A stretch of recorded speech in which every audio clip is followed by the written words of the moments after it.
Salute, Nick family. Welcome to the Queen's Court. I'm your host, Stephanie, aka Queen. You know how we do. We meet here every Monday to talk about last week's games, preview next week's games, or this week's games, actually, and then talk about some lines pertaining to the New York Knicks in between. We'll talk about the Knicks 4-0 week, of course.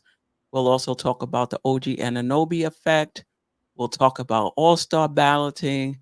We'll talk about a lot of things. We'll continue the conversation from Knicks and Bruises with the other panel members who may want to chime in on whether you prefer DeJounte Murray or Malcolm Brogdon if the Knicks have a choice.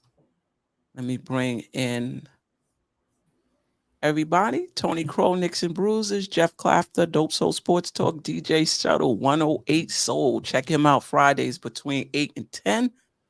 And Ajay, Dope Soul Sports Talk. And I don't know if Eru wanted to join us out. Ajay, the villain. We can't forget that part. Oh, the villain. I like that. Yeah. Shuttle. How's everybody? And shout out to the chat. Shout out to Sim as well, the creator of the channel. Appreciate you. It's been a long time. I ain't seen Sim or been on the show with Sim in a minute. How's everybody? Great. 4-0. 4-0 with some big wins. Hello. You know how we doing? Yeah.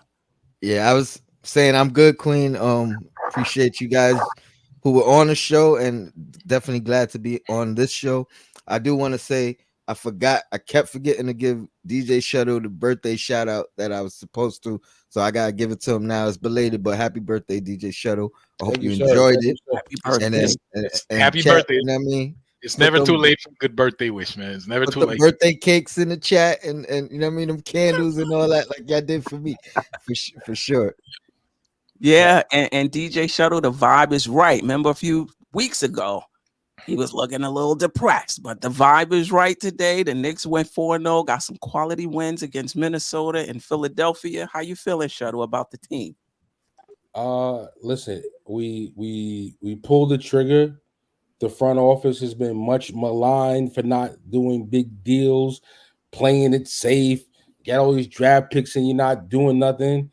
And the team was somehow able to swing a deal with a team which is probably the last team you would have expected to get a deal done with, and they made it happen. And they got a guy here that's like, I don't even know what I'm doing, but I'm a hustle, I'm gonna play defense, and I'm just gonna keep moving.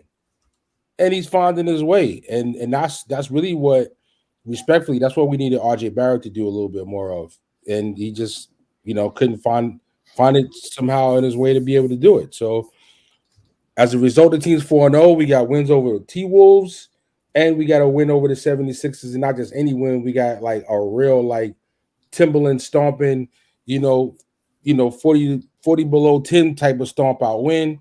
And I'm feeling great. This is what I'm looking for this team now.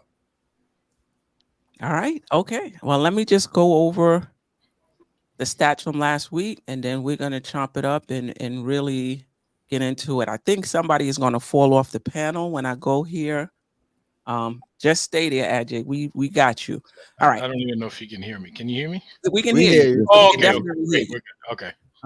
So right now we are 21-15, 4-0 since the last show.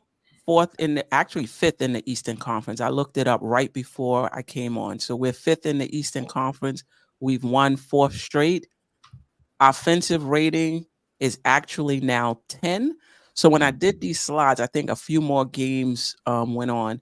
So our offensive rating, we're actually 10th in the league. Last 4, 8th. Defensive rating, 14th. Might even be better than that on the season. But over the last 4 games with OG Anunoby, we're ranked 2nd in defensive rating. Our net rating, 9th overall. And 2nd in the last 4 games. The last 4 games is correct. All right. So we played Minnesota. We beat them. That was a signature win, in my opinion, 112-106. Randall had 39 points. Josh Hart paced us with 11 rebounds. We shot 43.8% from the field, 35.3% from the 3-point line. 78.6% from the free throw line.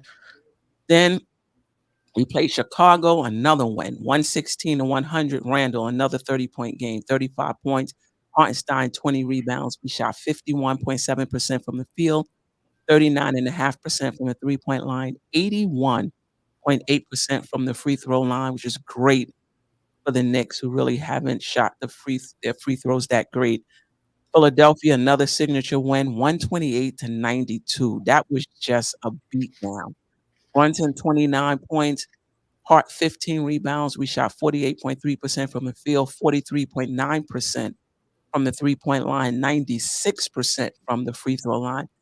Then on to Washington. I know some of the media, Knicks media, was thinking this might be a trap game, but the Knicks were about their business, and they won their fourth win in a row, 121-105. Randall with 39, Hartenstein 19, 49.4% from the field, 38.9% from the three-point line, and 87.5% from the free throw line. So let me bring the panel in, and we'll start like we always do. What stood out for you team-wise, player-wise, offensively, defensively, coaching-wise, however you want to go about it, what stood out for you this week? Tony, we'll start with you. When we did the show the last time, OG was on the team, right? We talked about him, right? This is not our first show since. I don't think he played. I think he was on it. I think he missed the game. He played. That was the wasn't the Timberwolves game. He had just played that game. Yes. And the show was after the game. Okay, right. Gotcha. Yeah, because the game was at like 2.5. It was an early game. That's early right. game, 3:00. Correct. Okay, thanks. All right, Tony, Jeff, Shuttle, Ajay.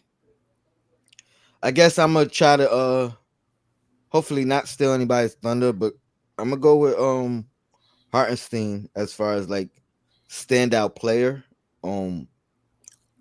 Talking about 2 20-point rebound games, or nearly, 19 in the last game.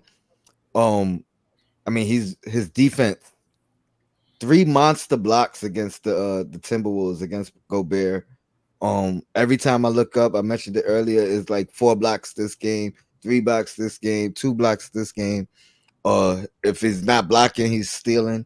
You know what I mean? He had a breakout offensive performance in the stretch, and I feel like not only have we not missed a beat, you know what I mean, with him really becoming comfortable in that starting unit, but I mean, you can argue that it looks better. He definitely gives us a different look that we weren't able to have offensively, but then there was not really a drop off defensively because he's making up in other areas. He may not be the constant deterrent at the rim, but he ain't afraid to get dunked on, as we've seen. And the fact that he's gonna go out there and contest every shot. He was the standout player for me, even though Brunson and Randall have been phenomenal. Yeah.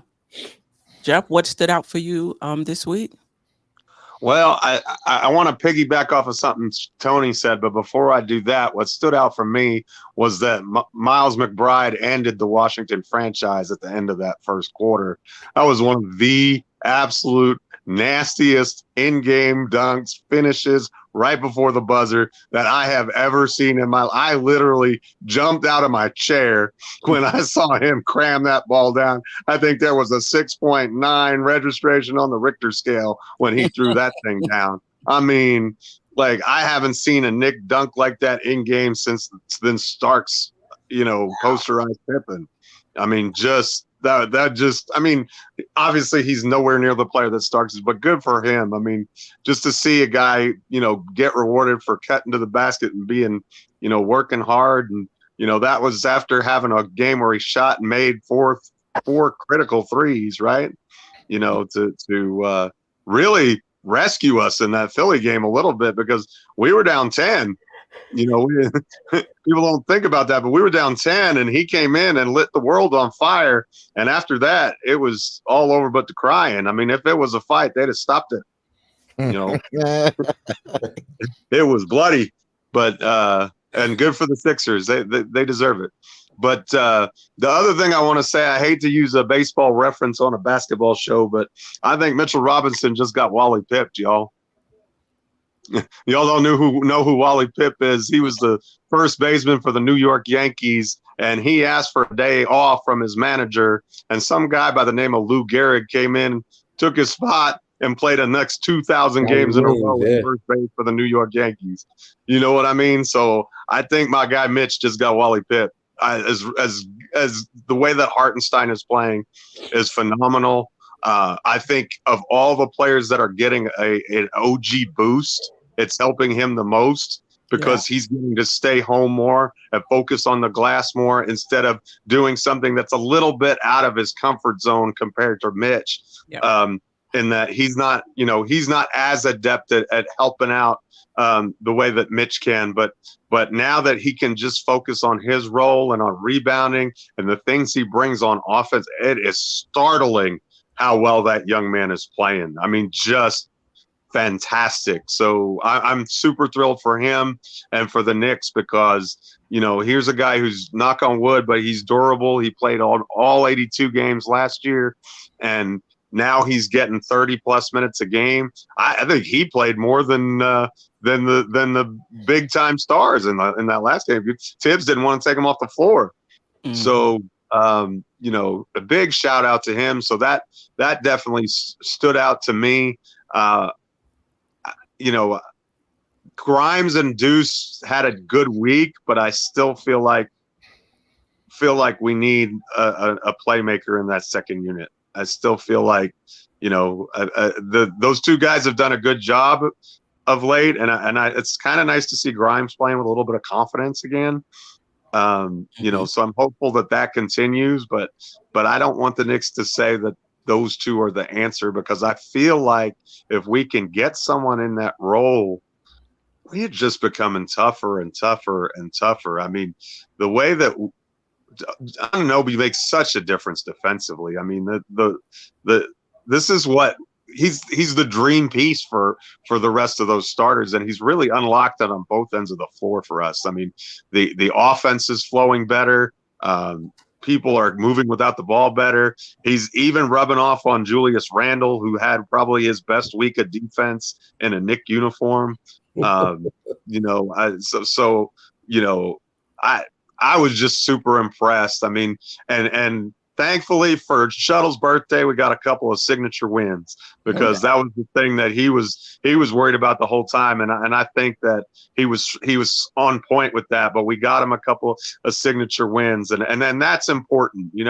I think we're like 14-1 against the under 500 teams in the league or something like that. So to be able to not just beat teams that are good, but to handle business against Philly on the road the way we did, I think is really impressive. And then the other thing is that they didn't play with their food too much against Washington. I mean, they came out, they got up 26. They had a little bit of a blip where they thought the game was over, but then they just said, okay, we're done playing with our food. We're going to just put the smack down on them. And they did. On a second game of a back-to-back is always one of those things that I worry about, and especially when it's a bad team, what's the focus going to be like and those sorts of things. But they were on point. They were focused.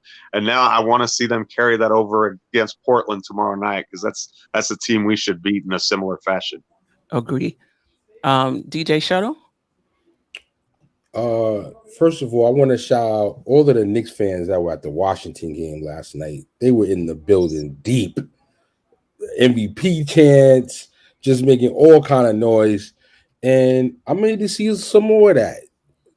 Philly, Boston, Atlanta. This is the energy we need to be America's team. You understand what I'm saying? You get a couple of signature wins.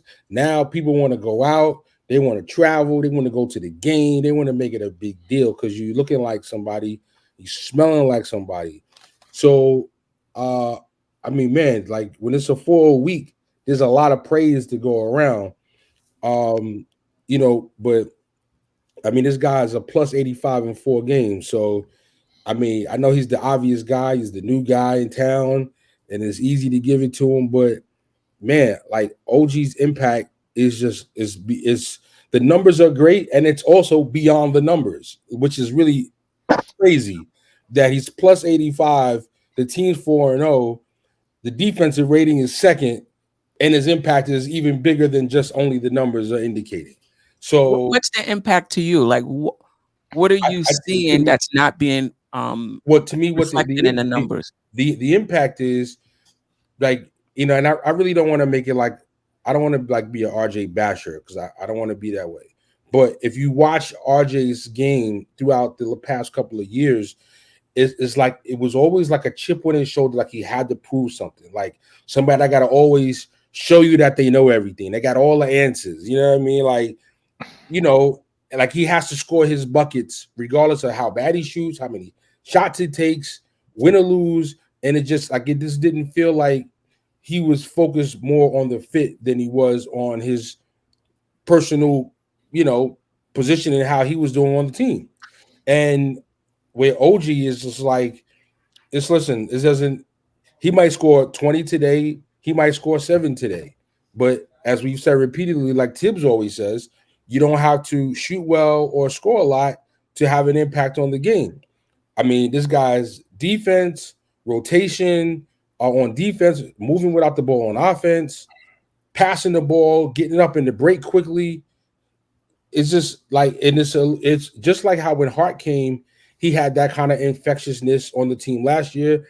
I think OG has now brought that same to a little different degree, but he's had a similar impact in terms of just being more selfless. And I think that now you have another guy like that, you know what I mean? So now you're getting more of a selfless energy permeating throughout the entire team. And I think that's what the impact is, because no matter what, we see from OG, like there's nothing about him that says I got to score my points. And I don't know about you guys, but I saw that plenty of times with RJ. Okay. Ajay, what stood out for you this week? Well, the guys, the panel, shout out to the panel, did a good job in saying everything that stood out. A lot of that stuff is what I was thinking. But before all that, I want to say shout out to Jalen Brunson for being named Eastern Conference Player of the Week. All right. This is not the first time he got that. A couple of times, I believe a couple of times last season. And I expect this to be the first of many this season, because he is playing out of his mind this season. What stood out for me, Jeff talked pretty lengthy about Isaiah Hartenstein. I want to mention his activity. I mean, it's not just the defense or just the offense, but just the activity. You see, right now they're not afraid to attack him on offense, because they don't think of him as shot blocker. But I give you 10 games, 12 games, people are going to start thinking about, maybe I shouldn't challenge this guy at the rim. I mean, it was a statement for him to block 3 of Rudy Gobert's shots. Okay. People take notice of those things around the league. Okay. People, that's going to be in the back of their mind. He needs to do this a little bit more often and a little bit more consistent. And I think, I don't know if Tony mentioned that, like he's not afraid to be dunked on. So he is going to challenge you no matter what. So he doesn't care about being posterized. You coming up, he's going up with you. Okay, so you're going to have to score it over him. So, offense, defense, and then his passing is insane, because like you could tell that the rest of the team, they still don't get it, because he has to direct them. He's got to tell the guys, go there. Like, he's literally telling them that. And the other team is like completely baffled. He's directing traffic, telling the guy, go there. I'm going to give it to you. And he's done it so many times. And it's the level of activity that he brings, the energy. It's really awesome. I'm surprised that I'm not surprised. I know he could play, but he's filling his role. He's getting a lot of minutes and he's making the most of it. And more importantly, he's staying out of foul trouble. Okay. Right. And I think that's been a big problem with him. Once he stays out of foul trouble, so it's game on, because if you leave him on the court, he's got the energy, he can go, and he's going to give you like some good plays out there. Of course, the rest of the kids, Deuce McBride and Quinn Grimes, they've been coming through the last couple of games. I mean, you could still tell that. And a lot of people, I don't blame people who say, well, for the Knicks to go far, they need like a veteran too, like a really good or even a backup point guard, like a really good, solid vet. But those kids, they're not. Yeah, obviously they're in the NBA, so they can play. So it looks like they have a couple of tricks up their sleeves that we haven't seen. So if they could stay consistent and they could give us those kind of minutes, man, we in for a good, nice run this season. If we can get everybody on the same page. So, and OG Anunoby on the the last couple of games, it's kind of weird because he hasn't put up the numbers. You know, he has put up the numbers, but he's contributing to winning somehow, some way, somehow, by opening up the floor, by creating the space. He's the math doesn't work, but the chemistry works. I don't ask me to explain this, but that's just what I notice. So he's helping win, not even by putting numbers, but by doing other little things. So yeah. I'm not sure. You guys left a lot of meat on the bone, so I'm gonna do my best. um, a few things stood out. One, the activity of the team, particularly on defense. The entire team on defense. There's just more activity. Everybody is digging in. You know, I saw Randall hustle back on a turnover, either knocked it off the person's leg or the player's leg or something like that.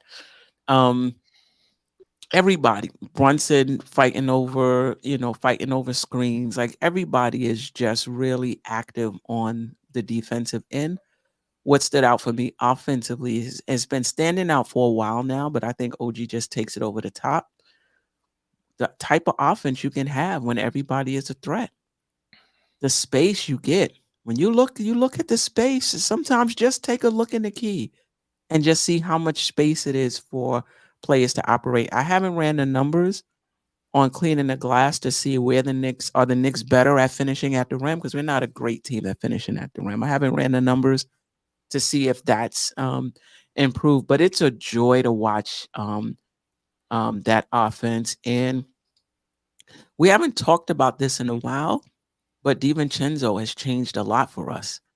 To have somebody who can hit the three consistently off of Randall and off of Brunson, like some of the shot, like one time he reached over to bring it, and then I said, I know he's not going to shoot that. Just put it back and shot it and made it. Like he has a quick release. He doesn't need a lot of space, and he's very accurate. He's been phenomenal for us in that starting lineup. And I remember at the beginning of the season, I was like, I think Debo is going to have a breakout season for us. I don't think he's hit his ceiling. And internally, I was saying I would love to see a starting lineup with iHeart and Devo in it, but I don't think that's ever going to be the case. And so I'm enjoying watching the Knicks right now. And I agree with Ajay about McBride and Grimes coming along. I just feel like in the playoffs, they can be taken out of the game because they're still trying to, get their footing, in my opinion. So I still think the Knicks need to do a little something with that second unit. Yeah, could be Mob Can I Deep. add? Could be Mob Deep out there. Shook ones. Can I just add to the Sure. I don't know if it's adding or maybe a retort to the Grimes and Deuce thing, or let me phrase it as a question: Could the circumstances that they've kind of prevailed through, whether it's Grimes or whether it's Deuce not really being in the rotation, you know what I mean, always having to stay ready from getting not knowing when he would get his chance, his shots, but he's got shots throughout his time here. You know what I mean? Grimes ups and downs of, promoted to the starting lineup, kind of thriving there in his role to the point where it may be soured a little and then losing the role and then kind of refinding himself in the second unit. I mean, I think all those things may be something that actually helps him come playoff time as It's opposed possible. to being a hindering thing. You know Mhm. what I mean? Because they kind of went through highs and lows within the system, within the team, that maybe it didn't affect the team that much. You know what I mean? But I'm sure individually, you know what I mean, just gave them some mental toughness. You know what I mean? Definitely more so with Grimes than McBride, but I think I think it could kind of fit with both of them. Yeah, it's definitely possible, and it wouldn't be the first time for the Knicks. It wouldn't be the first time a team in the playoffs bench didn't play well or didn't come through in the playoffs, right?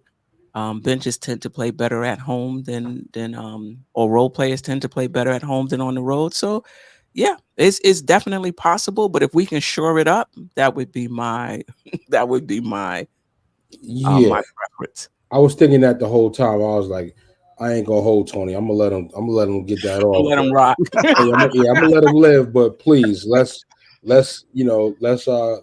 upgrade if possible. By all means, I'm not saying stay pat. I'm just saying if we gotta go to war with them, you know what I mean. Maybe it's maybe the turmoil um causes growth. You know what I mean? Maybe the ups and downs just builds character and not saying we gotta rely on them, but you know what I mean. Maybe Yeah, they and step up. Grimes had some moments in the playoffs last year, so it's not like it's his first rodeo either. So Right. why not? And I Yeah. saw a crazy stat with Deuce, and I don't remember it exactly, so you pardon my memory here, but it was like we're like 21-5 or something like that when he plays at least 20 minutes. And that blew me away. I was like, no way. Like, there's nothing that I've seen about McBride throughout his Knick career that would lend to the fact that this is a 20-minute a game player. But when he's on the court and he has a chance to get lathered up, the Knicks just seem to play well and win for whatever reason that is. Maybe that's coincidence. I don't know, but Mhm. it's not a huge sample size, but I do find it interesting. And I do wonder, and I kind of want to get your thoughts on this. Do you think that was part of the calculus of this trade for them, that they were okay with trading those two guards, Barrett and Quickly, because they felt like it was going to open up for Grimes and McBride, and they felt like they were ready? Or do you think they just said, well, we know we're going to have another move after this, but we're comfortable enough with it in the interim? Or do you think it's like, no, we definitely need to make another move after this. There's no way we're gonna power through till we can make that next move. What do y'all think? I think 100%. They looked at it and said it's gonna open up things for Grimes in particular. It was already a logjam in the minutes. I think he was affected the most. You know what I mean? A couple of 11-minute games, 12-minute games. You know what I mean? We all had the conversation about Quickly needing more minutes, but I think Grimes was the one affected the most by the logjam. So I definitely think that was 100% in their factoring of, this will open up some space for Grimes and the rest of the guard rotation. And as far as Deuce, all I can say is Tibbs has been on record numerous times saying, not well, praising him defensively. So we know we he believes in him there, but also always saying like, you guys don't even know how good he is offensively. You know what I mean? Like, he hasn't really had a chance to show it. So I've heard Tibbs say that on numerous occasions. So I think we haven't even seen the best of Deuce's capabilities. Not saying we're going to, but according to Tibbs, we have no idea how good he is offensively. So I mean, yeah, if he's that good, we should be seeing it. No, like if he's, Tibbs, if he's that good, he should have been playing all along. I mean, the numbers of what we did, with IQ I mean, because that was the guy who he would have had to leapfrog. I think the numbers with IQ were too good to do that. The only way you do that is with the removal of players rather than having him leapfrog players. Anybody else? Listen, Deuce has always come in and played that nice full court, full press defense that I love. So he's definitely endeared himself to me. with just his style of play, his energy level, and unlike other players that are on this team or no longer on this team that complain that they don't have consistent minutes and I don't know when I'm gonna get in and when I'm gonna play and how much I'm gonna play. Yo, you gotta stay ready. You don't get ready, you stay ready. You know what I'm saying? And I think that because he stays ready is partly why the team, to your first question, Tony, I think that's partly why they went ahead and made, or was it Jeff, that why they made this decision and say, you know what? All right, well, we're gonna keep our first round picks. We're gonna get OG. We think it's a better fit. We're not gonna be able to re-sign quickly anyway. We'll give Deuce a chance, and we're giving it a chance early enough with time on the trade deadline clock that if it looks horrible enough, we can maybe overpay if we need to, or if it looks good enough, we can be like, all right, yo, that boy rocking. Maybe we should just let him cook, and we ain't got to be pressed for a deal, or it's more negotiation leverage, in a deal. So, yeah, I think it's a win-win either way, and whether they rock out or we have to bring somebody in, I think we'll be okay. I have a question though, and that's probably going to segue into Queen. I know you want to talk about different options we have in terms of bringing other people in, but if we bring somebody in though, like who we getting rid of? I mean, it's got to be one of those two kids. One of those two kids have to be part of the package. Most likely Grimes. And I think, McBride, reading into McBride's contract extension, was it a combination of them believing in him and also him having salary to go out in a trade if they were to trade him? Can That they was use yeah, can they use that right now because they no, just I think signed they him? have to wait 6 months. They have to wait yeah, 6 months. that's off season. But June 30th, the day before free agency opens, he becomes tradable. and there again is another opportunity to give praise to your leadership. But to answer that question, there, Jay, you know, you this is like the gas, like how RJ got his contract. Mhm. They had to know, or they had to be thinking, if you ask me, listen, we're gonna give him this bread. We need his money to be up. It's like what the challenge was with being able to deal quickly for somebody very substantial. We couldn't do it because quickly was overplaying his contract by so much that you couldn't even really deal him for anybody valuable by himself. So at least by giving Deuce a couple of dollars, now it's more of a financial piece that you can actually use to help you bring something back in the off season if you end up, doing that. Or even if it's next season, like we traded quickly in the middle of the year, next year. Right. I'm not as high on McBride as you guys are. I don't think he's a terrible player. I'm just not as high on him, particularly leading the second unit in a season in which the Knicks have an opportunity with the way they're playing and with another move or two to, go further than they did last year at least. Um, I'm sorry if I sounded like I was very high on him, Steph. That's oh no, no, no, I, no, I no. was I I wasn't just know some I didn't want to I didn't want I wasn't trying to say that. right. Because for me, I just feel like going into he's good to have on the bench for spot duty. Right. But in the playoffs, I don't think you want McBride being the ball handler, running your second unit. I just don't think so. And what I like about where Grimes is right now is he's not in a position right now where we're counting on him. He's in Right. a position where what he gives us is extra. And I think when you look at the good playoff teams, their young players are extra. Brown for Denver. Um, I don't know. Maybe we can Philly. Who comes off the bench for Springer for Philly? Those young guys, if they get hot and they're in your rotation and they get hot and they have a big game, that really helps. But you're not counting on them. Whereas when we went into the playoffs last year, we was really counting on Grimes. Yeah. Grimes. So Yeah. I like where he's at right now. If he's coming in against a second unit, he's only playing maybe Mhm. 15 to 20 minutes in a game.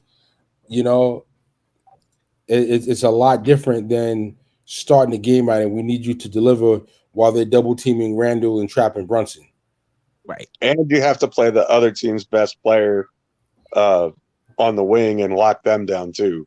By the way, Yeah. Correct. Correct. Yeah, and having a better player, in my opinion, OG replacing RJ, I also think that helps the team, even with Grimes in the lineup. You know, for any reason, if Dante was out for whatever, if Grimes had to step in, I think Grimes playing with OG versus playing with RJ would also, I think it would just open things up a little bit better for him. And then you have OG defending the best wing instead of Grimes.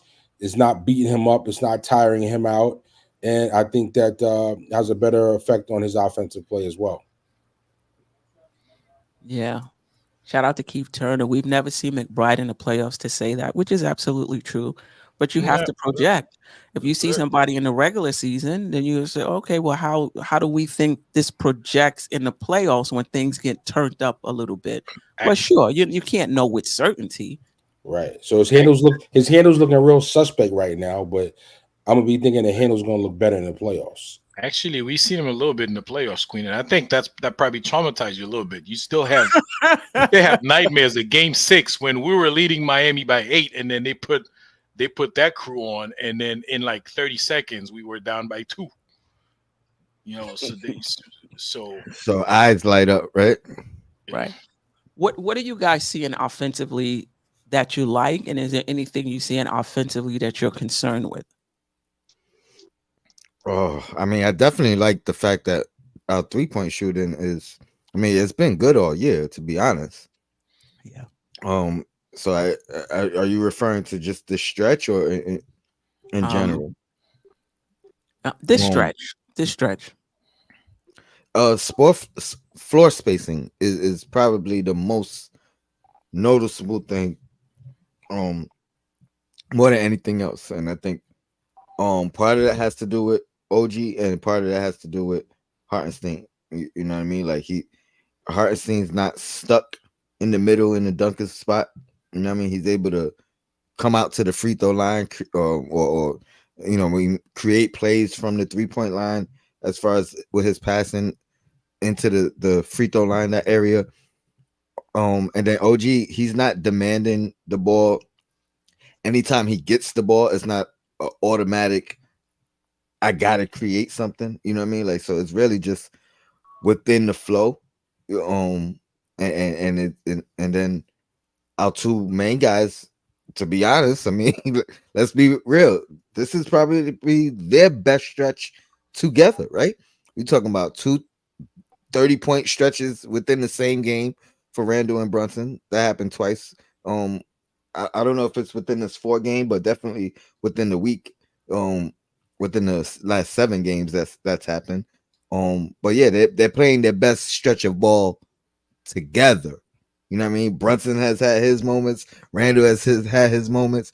And then every now and again we'll see them both play well. I think this is the most we've seen them play well at the same time. Yeah. Ajay, then Jeff and Shuttle. uh, wait, what'd you ask? That Anything stood out? What have you seen from the team offensively as of late we that we you like or any concerns you have? we hitting our shots. Bottom line. And of course, with RJ Barrett gone, there's something else that happened between Julius Randle and Jalen Brunson. There are more shots available to them, and for the past 4 games, they've been. I'm not counting that 8-point Julius Randle game, but they've been hitting their shots. Okay, and that makes a big difference.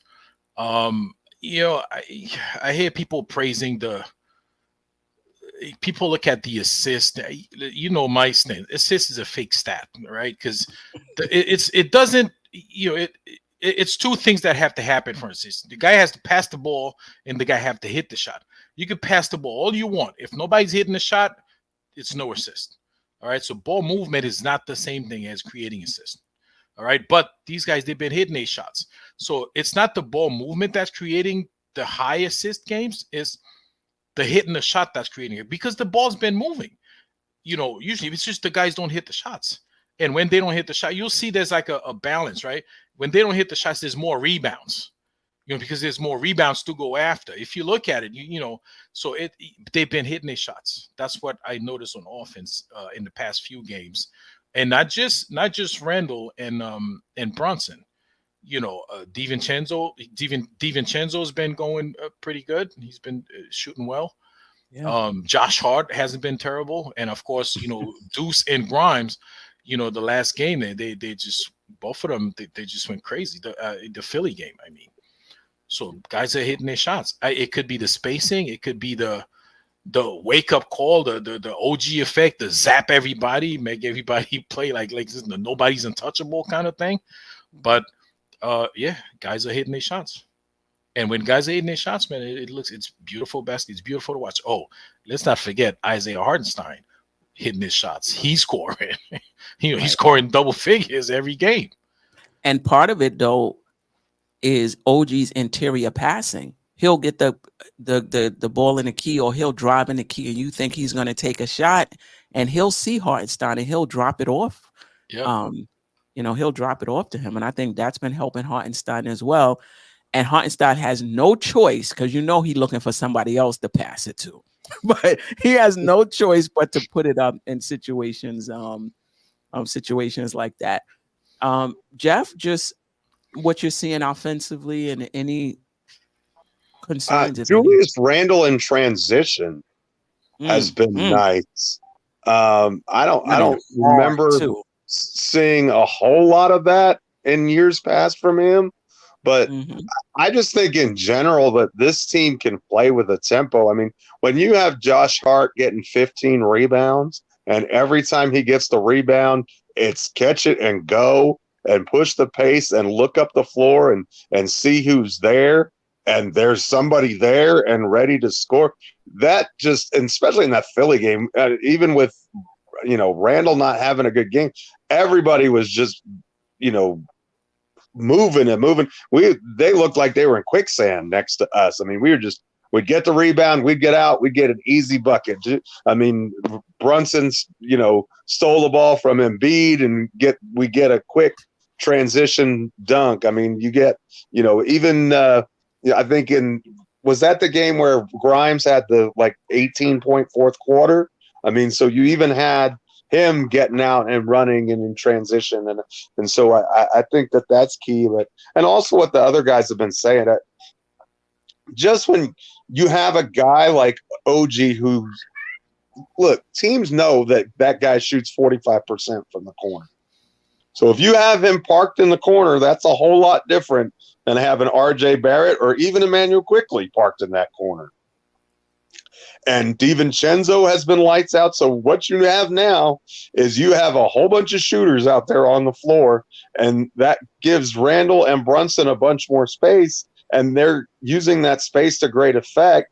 I think you've seen Randall's free throw attempts go up because he's getting a lot more favorable matchups. You're seeing, Brunson's 3-point shooting has been phenomenal all year, but I think you're seeing him able to get inside the paint more and do some of those things. I mean, he had, I think, 18 shots for his 32 points the other night, something ridiculously low like that. And Randall had 23 shots, I think, for his 38. So not only are they scoring in the 30s, they're scoring efficiently in the 30s. And that's part and parcel because of OG Anunoby, the threat of OG Anunoby. And again, the other thing is if OG cuts and he gets the ball, he's got a 7'2" wingspan. Those shots that RJ Barrett, you don't know if he's going to make them or not. OG just throws it down, right? That's a dunk. He's not worrying about how am I going to finish it soft. No, it's just, he just raises up his arm and he puts it through the bucket, and I actually think OG's been kind of passive on the offensive end as far as his shooting is concerned. I'd almost like to see, if you want to talk about something I'd like to see more of, I'd like to see him soak up a little bit of usage and kind of get comfortable and show, because he's got more offensive game than he's really shown.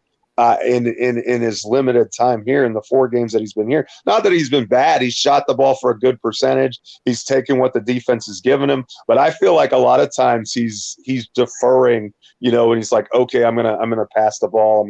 I'm gonna be a good teammate. I'm gonna make the right basketball play. When there are a lot of times where he has the capability of just scoring, there too, and we haven't seen that yet. And I'm not worried about that. I think that'll come as his comfort level increases with the team. I think you'll see more of that. I mean, it's tough after 4 games to really, that's something that you got to build chemistry with your teammates. That's the cool thing about having OG is a lot of what he doesn't require chemistry, right? He's one of the best point of attack defenders in the game, and that unlocks everything. That's Thibodeau's dream. It unlocks everything that we want to do defensively. So, I know we're not talking about that side of the ball right now, but so I think once he gets a more of a comfort level, and once they kind of know what he likes to do, and vice versa, I think you could see even more from this Knick offense. Believe it or not. Yeah, I hope so. I have the same aspirations. I won't say concerns, aspirations for OG, that he soaks up a little more usage. I've seen him put the ball on the floor, go to the hole. He missed the shot. I saw him pull up in the mid range, missed the shot. He doesn't have the power RJ Barrett has going to the rim for sure. But I also want him to be who he is. And he wasn't a shot creator with Toronto. So I don't want him to, try to turn into a shot creator. I still think he does have more in his game than just standing behind the 3-point line and waiting for the shot to to come to him. And like somebody said in the chat, if he wants $40 million from us, he's gonna have to do a little bit more, on the offensive end. It'll come though. I forgot who was next. Oh, Shuttle. DJ Shuttle. Anything stand out for you? Offense. I just want to mention this real quick. The players are cutting more. Like there's more player movement I'm seeing as well. Go ahead, All DJ. of them. Mm-hmm.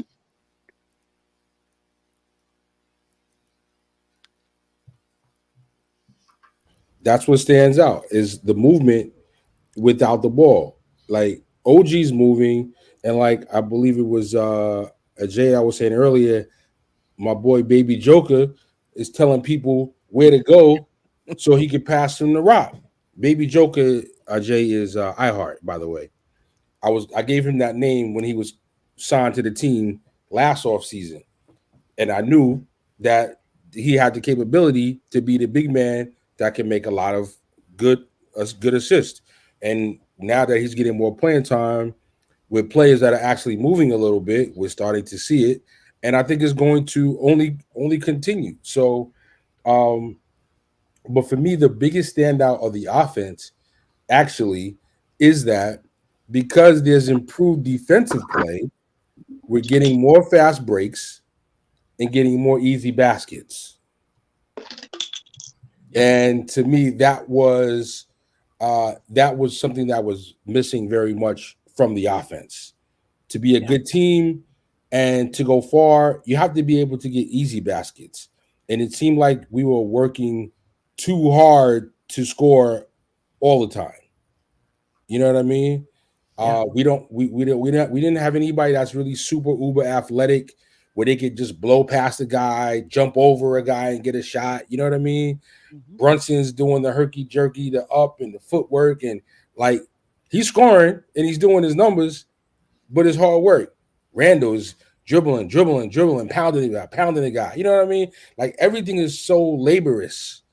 Right. So now with the improved defense, people getting out on the break. You mentioned earlier, Steph. Randall's running the lanes. He's getting on the fast breaks. Running hard too. Grimes got some fast break points. Dante's hit a few threes on fast breaks. So, the old saying from, great defense makes good offense.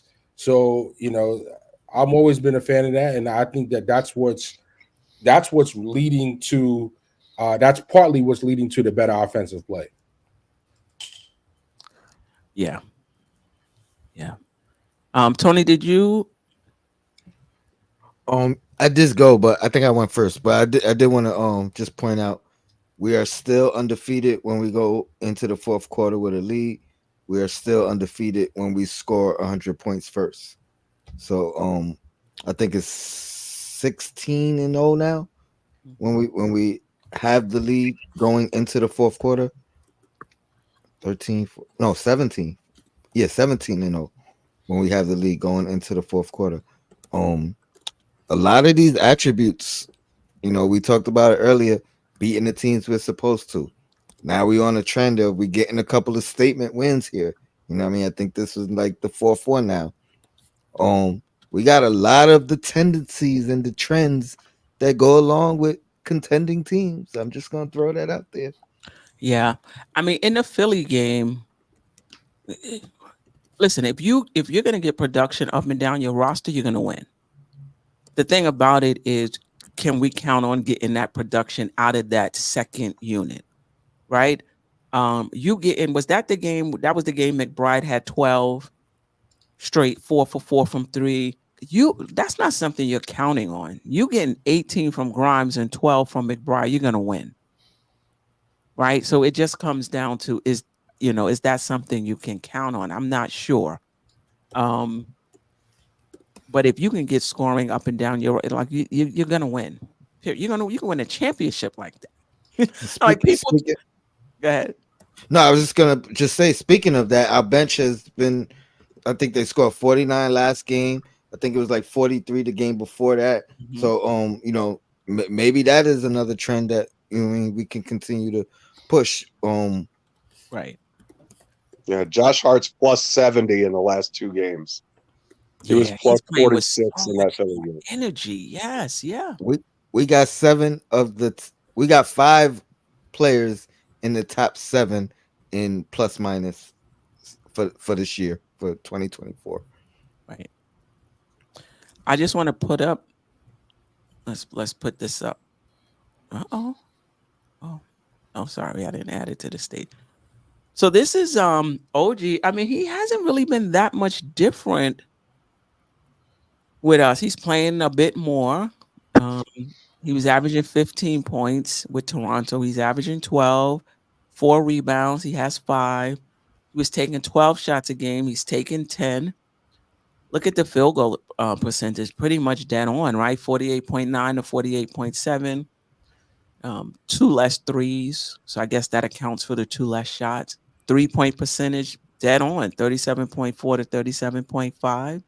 Free throw percentage is much better. Um, less turnovers. In But his this has been OG since 4 games. Any comments, Shutter? well, no steals listed here, but Oh, uh, that's true. he's at 1.5 steals so far in the first 4 games with us Yeah. At one point, he was the steals leader. I think it was last season, maybe. last season. Yes. Yeah. Anything stands out? Are you kind of surprised that everything is pretty much a wash, other than the two less shots? No, I actually expect over time for it to go up. You know what I mean? The points to go up closer to 15, maybe more. The attempts to go up to maybe 12. You know what I mean? That's where it was 11.9. Might as well be 12. I think the numbers that are off should get right back to where they were on once he's fully acclimated, if not better. Right. Yeah, Anybody but else want to comment? the only thing that's not really where status quo is field goal attempts and points. I mean, what we're most concerned about for what I'm most concerned about is the percentages and the impact on defense.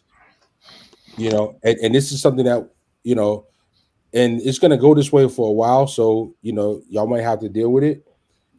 This is something that we talked about with RJ? It's like, yo, stop worrying about the 20 points. Stop worrying about the 20 points. Steph, how many times do we have that conversation? Yeah. It's not about the points for you, RJ. Shoot a higher percentage and have a better impact on the game collectively. Overall, have a bigger impact. And that's what OG's doing. Like he's giving better spacing, creating better opportunities for the entire rest of the whole offense. He's playing solid defense. He's solid on the boards. And you know, yeah, RJ had a hot streak at the beginning of the season, but these are OG's numbers consistently for his career. So I can feel confident that these numbers will be what they are at the end of the season, what they are right now. And I think that's most important for me. Yeah, maybe he goes up from 12 to 13 to 14, but as long as he shoots great percentages and has that impact on defense, hustles and keeps that energy on the team, I'm good with 12, 13 points a game anyway. Okay. Wow. Dante's scoring more at the shooting guard. We're getting more points from shooting guard than small forward was giving us. So it's collectively what the fit is and how everyone else is scoring is. iHeart's generally scoring more than what Mitch was scoring. So it's not about what that one person is doing; it's what the entire unit is doing. And Like, you don't have any concerns about his contract. Um and I get it. You don't have any problems paying a good defender what you would play a really good offensive player. Like he's an elite defender. You have no problems playing an elite defender like you would pay an elite offensive player. I mean, if he's an All NBA defender, that's close to the equivalent of an All NBA player. Okay. Okay. I don't think he's. I don't think that's going to get you 40 million. You know, but it's going to be a pay raise. Yeah, he's getting paid. Yeah, I don't think it's going to be 40 million. If the Knicks get him for less than 30, I would be shocked. I think the deal is done already. I think the deal was done before the trade was done, and and That's and, possible. Yeah, yeah, yeah. and I don't know if it's gonna be under 30 or not, but I know it's gonna be when it's all said and done. It's gonna be a good deal, and the consensus is gonna be like, wow, you know what I mean? So Right. But what about the Ajay, whoever else didn't get an opportunity to talk about anything they noticed on the slide, but then also you can answer the question, any issues paying an elite defender how you would pay an elite offensive player? Because some would look at it and be like, I can't give somebody 30 million, 32 million a year, and he's averaging 12 points, even if he is an elite defender. oh, like I said before, the math doesn't add up, but the chemistry does. Okay. When they traded RJ Barrett was averaging 17, 18 points a game, Hmm. and IQ was dumping in another 10, 12 it's points, 33 collectively. 33 collectively, right? And when you bring in a guy who's averaging 12 points, you figure, well, we in trouble. But we're not. We win in those games, and mainly because the chemistry is making a difference. The spacing and the fact that your better shooters, Julius Randle and Jalen Brunson, are now getting more shots. I mean, those two guys are your better shooters, your better scorers, I should say. Hmm. And then you have other guys like DiVincenzo, your better shooter, is also getting a couple of more shots a game. So overall, it adds up to winning. Okay. Hopefully they could sustain it, and I don't see why they can't. But yeah, I mean, listen, it's a professional league. The scouting reports are going to be out. They're going to figure out a way to slow it down. But our guys are professionals too. They still have to find a way to make it happen because they're talented just like the other guys. Hopefully, like I said, we can sustain it.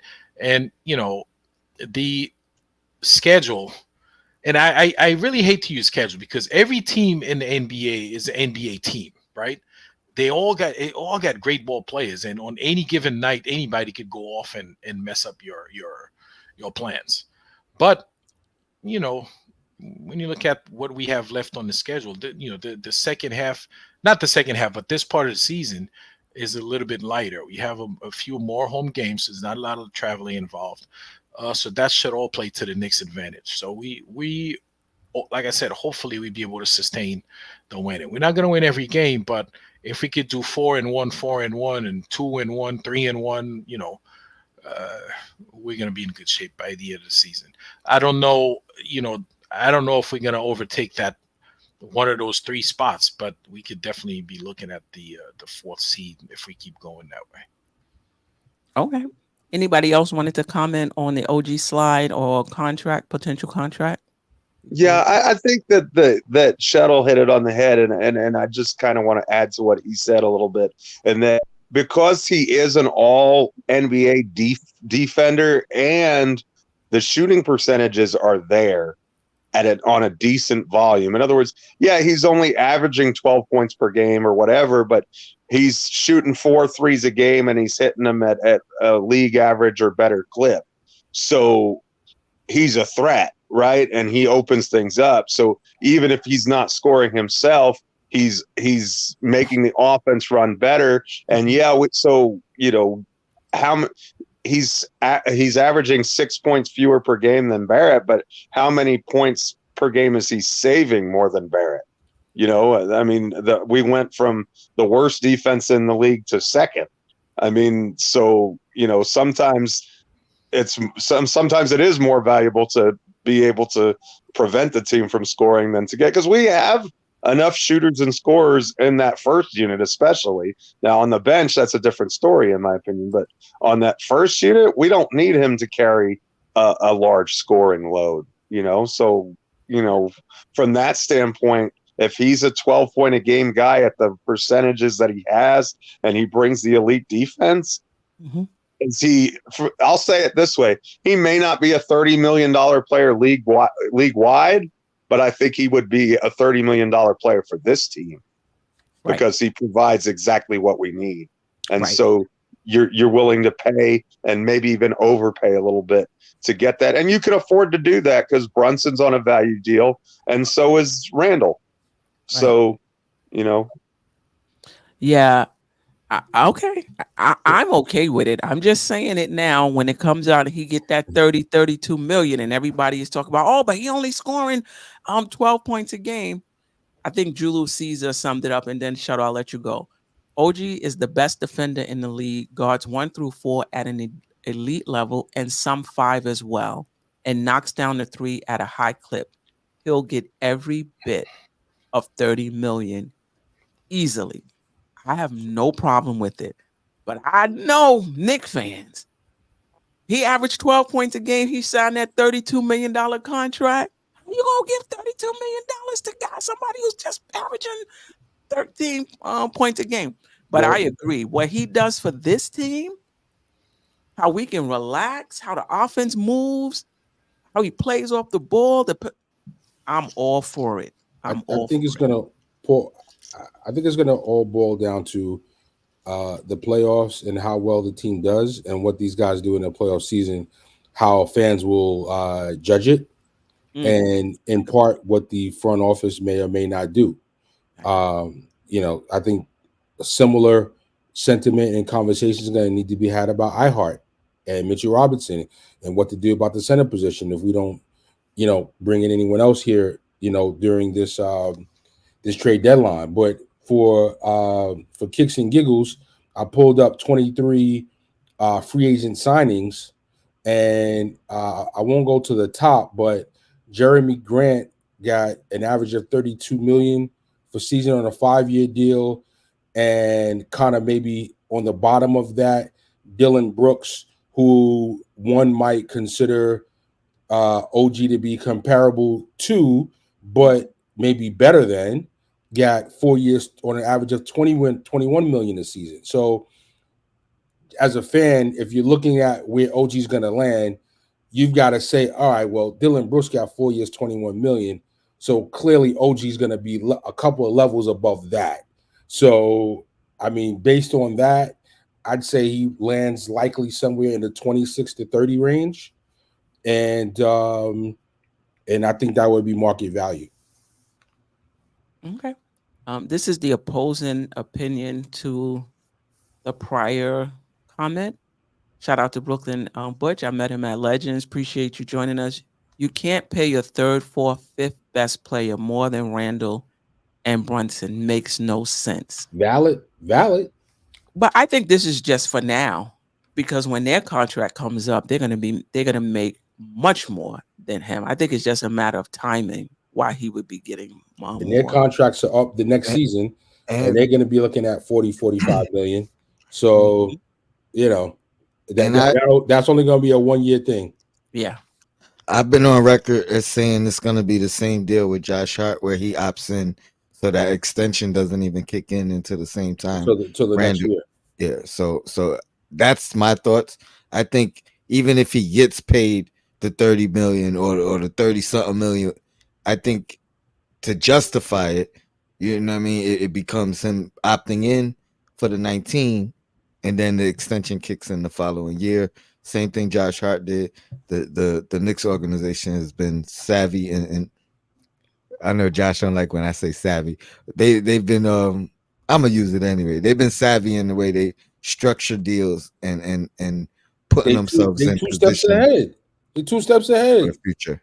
They're two Facts. steps ahead. No, it's like you say what you want. The management has been 2 steps ahead with doing those type of strategic moves. But that was definitely a good catch and an extremely valid point. Partly why Quickly had to be traded also because even if you kept Quickly for the season, and even if you wanted to match restricted free agency, and somebody was looking to give Quickly 28, 29 million, was you really going to do that and have him getting paid more than Brunson coming off the bench? No, you wasn't going to do that. That's why Quickly, sadly, unfortunately, you know, something had to happen, and that's why it happened.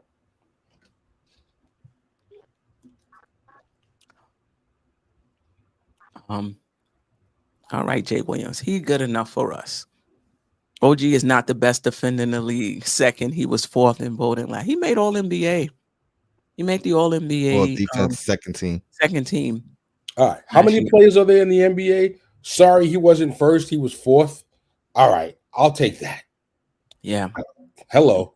he changes a lot. Um, he changes a lot for us. Let's just move to the defensive side of the ball. Let me just actually put up. I think I got just where the Knicks have been in the last 4 games with OG. Offensive rating has been the same. Defensive rating went from 18th to second. Net rating from 12th to second. Field goal percentage from 23rd to 15th. 3-point percentage remains the same. Free throw percentage from 22nd to second. Second chance points from third to first. I was really surprised that we've been able to maintain second chance points without Mitchell Robinson. Um, Fast break points, the Knicks went from 12 to 3, and the turnovers is not correct. It's just a 4 game sample size. But what do you see continuing? Which of these do you think is that you I think will mean, continue? And is there anything there that you think, it'll regress to the mean? the easy ones are second chance points and are out 3-point percentage, which haven't made Right. they made the you know what I mean the smallest Hmm. leap. Um, I'm gonna have to say defensive.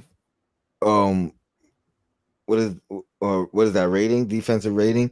Um, I don't know if it stays in 2, but I think it remains in the top 10.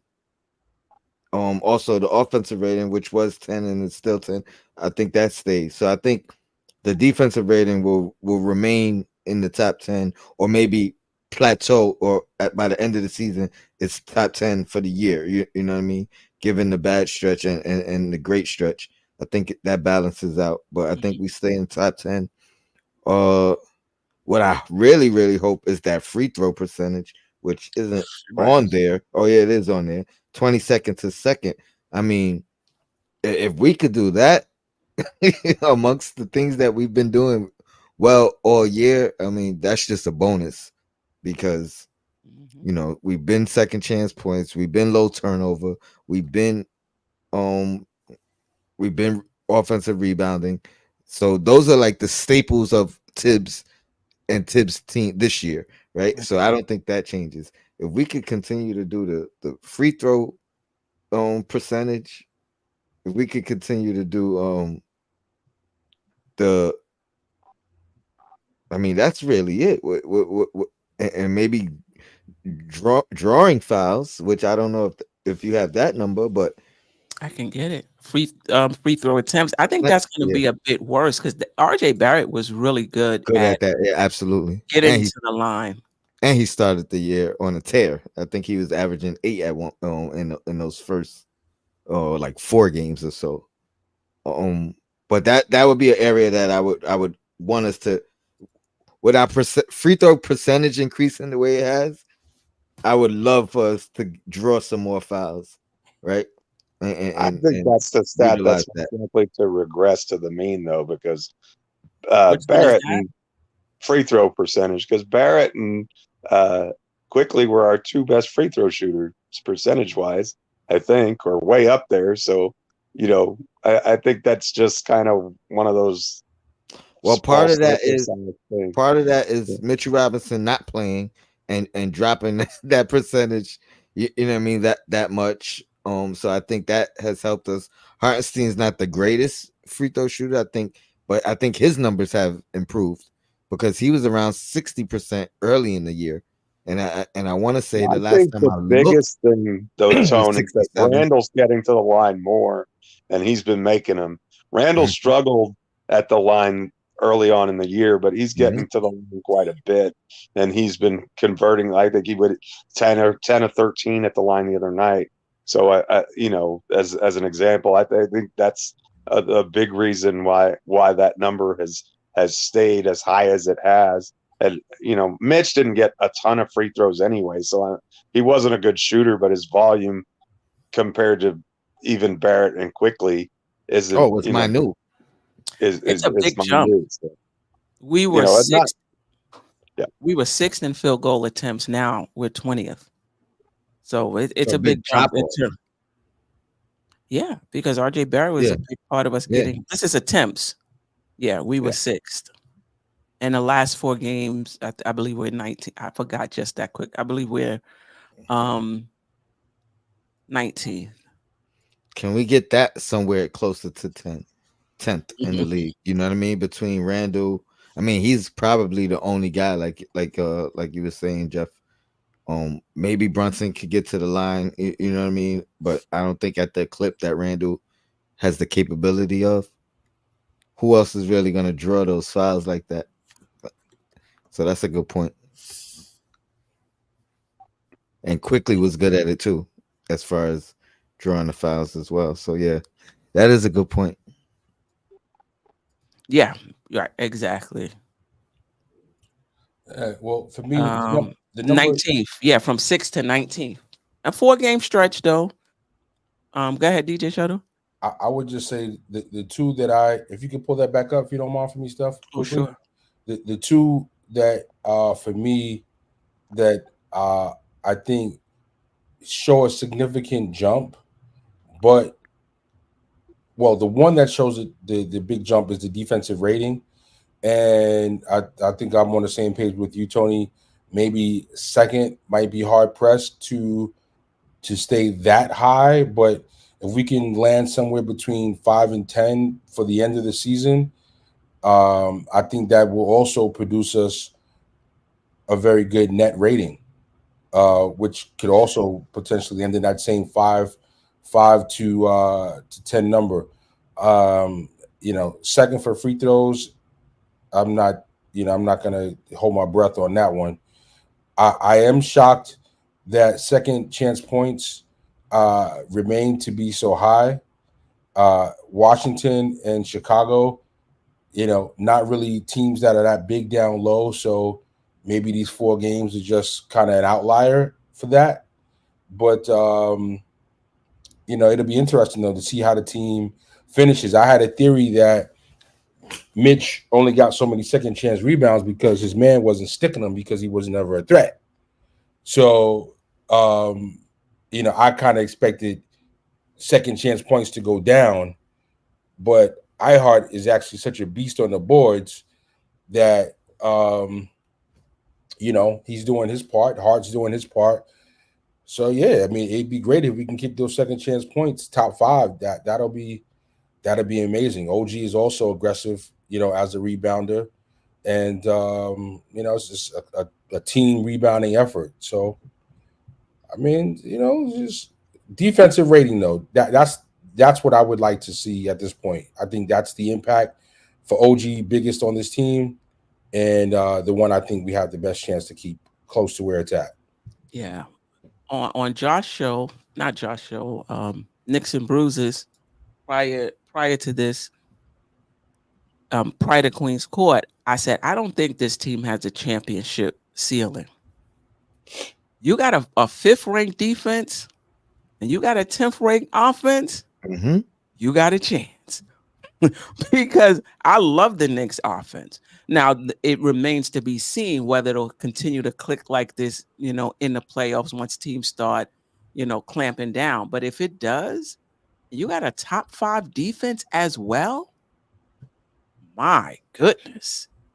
You got a chance. We address a lot of the weaknesses. Like they can't do the Miami thing to us again, like they could last year. But they got to show up, Jeff. That's what I'm saying. If they show up. Oh yeah. I agree. But at least on paper is what I'm saying. Yes. OG's been in the playoffs before. It's not like this will be. He's not a rookie. He's 26 years old, but he didn't really play on their championship team much because I think he was hurt. But he does have playoff experience. I mean, he's not, and his career 37.5% shooter. Dante DiVincenzo's been on the Warriors and the Bucks. We know he's used to the playoffs. It's not like having raw second-year players who.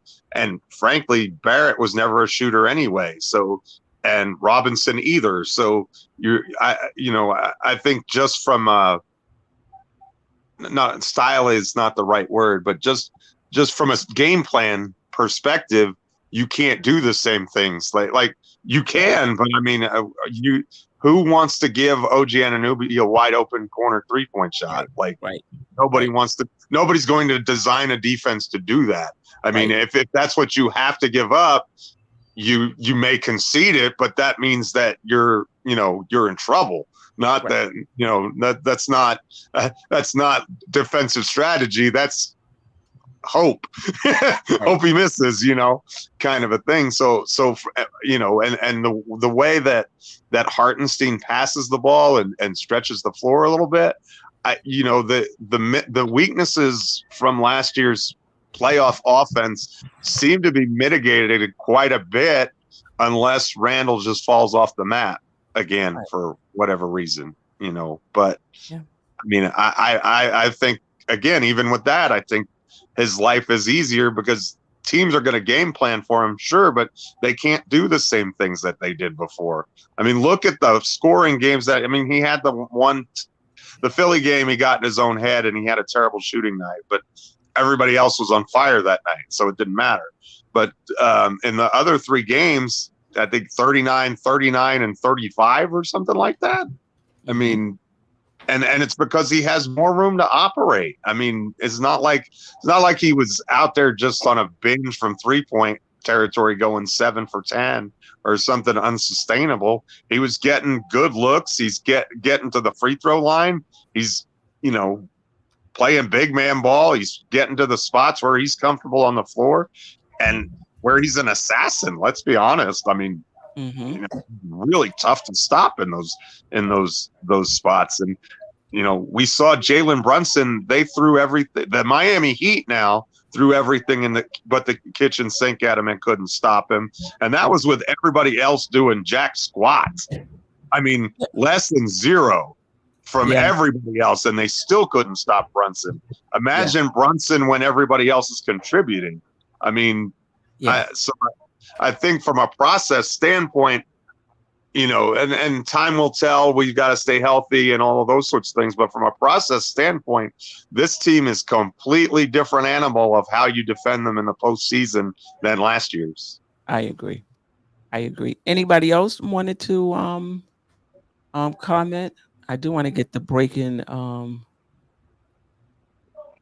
news on John Morant. Yeah. Sheesh. Anybody else wanted to comment on?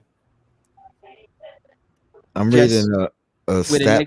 Go ahead. I'm reading a stat on Isaiah Hartenstein, Mhm. 2024. 10.5 points per game, 13.5 rebounds per game, 2.3 steals, 3 blocks, and leads the NBA in plus minus. Who's this?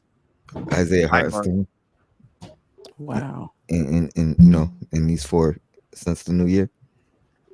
But you know what? Yeah, let's spend some time on Isaiah Hartenstein, and let's ask the question that's uncomfortable for some Knick fans, and that is, you know, would you bring back both centers, and are you okay putting however much money it would cost to bring back both of them, or do you think the Knicks should choose one and use that money um, I elsewhere? I don't know what the Knicks cap looks like.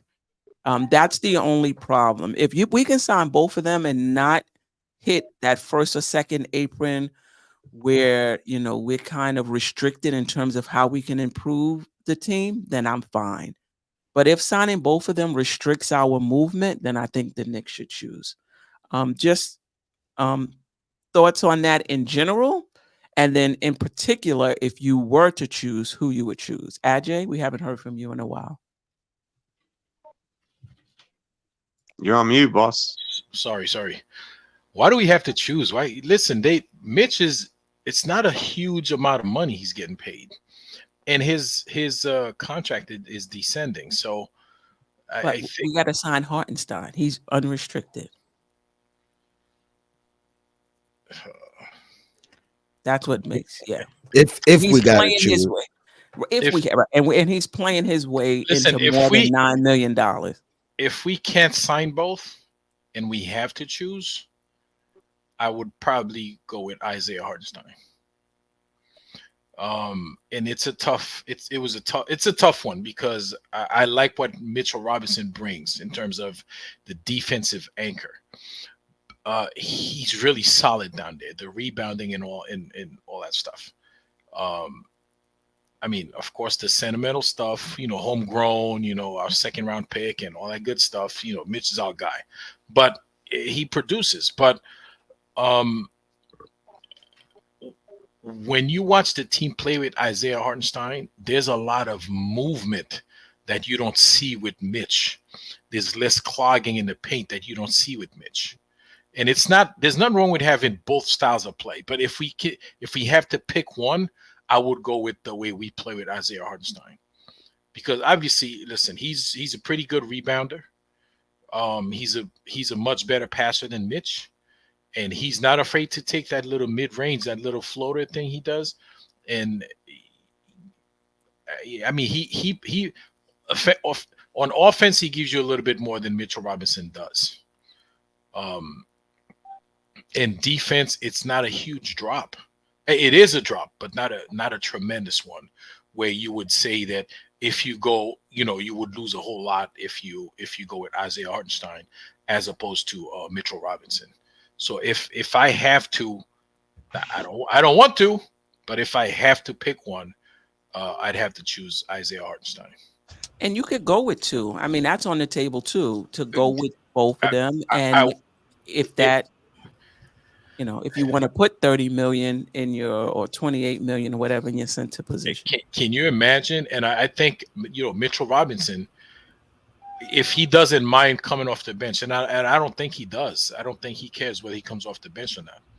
You don't think that'll be tough for him after starting all of these years to come off the bench behind Hartenstein? No, if he's coming off an injury, it's not a terrible idea to bring him in with the second unit and give him less minutes. That'll preserve him, hopefully. And I don't think he'd have. Listen, he's come off the bench before and didn't have a problem with it. So, The chat is on fire. I appreciate you guys. I yeah. No one questioned. No, I was gonna say they need to hit the like button. I was gonna say that too. Yeah, hit the like. It's we're at 237 watching right now and less than 100 likes, man. We got to do better than that. No one questioned this when Mitch was playing blasphemy because we didn't see it. We didn't see how the Knicks played with Isaiah Hartenstein, and I'm not taking anything away from what Mitch does on the defensive end. But you gotta put to me both how the Knicks look defensively now and how the Knicks look offensively. And if you have good perimeter defenders, do you need an elite shot blocker Mm. or an elite rim protector if you have decent or well in Obi's case, really good, if not elite, perimeter defenders? And there's an argument to be said that is Hartenstein elite rim protector. Like He's getting there's a better. legit argument for it. You know what I mean? Before it was harder to access with both centers were playing well. You know what I mean? And Tips continued to say he had a problem. Like he said, Hartenstein deserved more minutes, but so does Mitch. He said that on numerous occasions when they both were playing. Um, my preference would be to keep them both and let the chips fall the way they fall.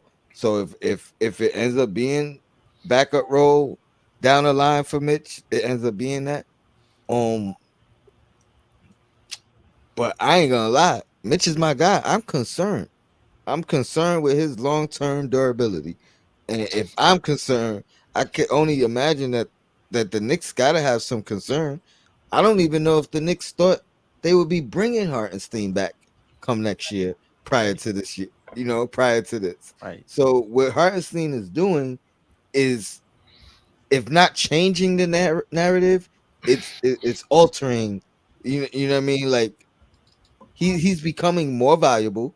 He's playing himself into more money. Well, like whatever their talking point or asking price was prior to this, the more he plays with Mitchell Robinson out, and the better we do, the more his asking price goes up. You know what I mean? If he decides, hey, I'm proving that I'm a starter, I want to start. You can't blame him for that. You know what I mean? Like there's so many things that he's doing, which I love what he's doing, but I think it's changing things for down the line.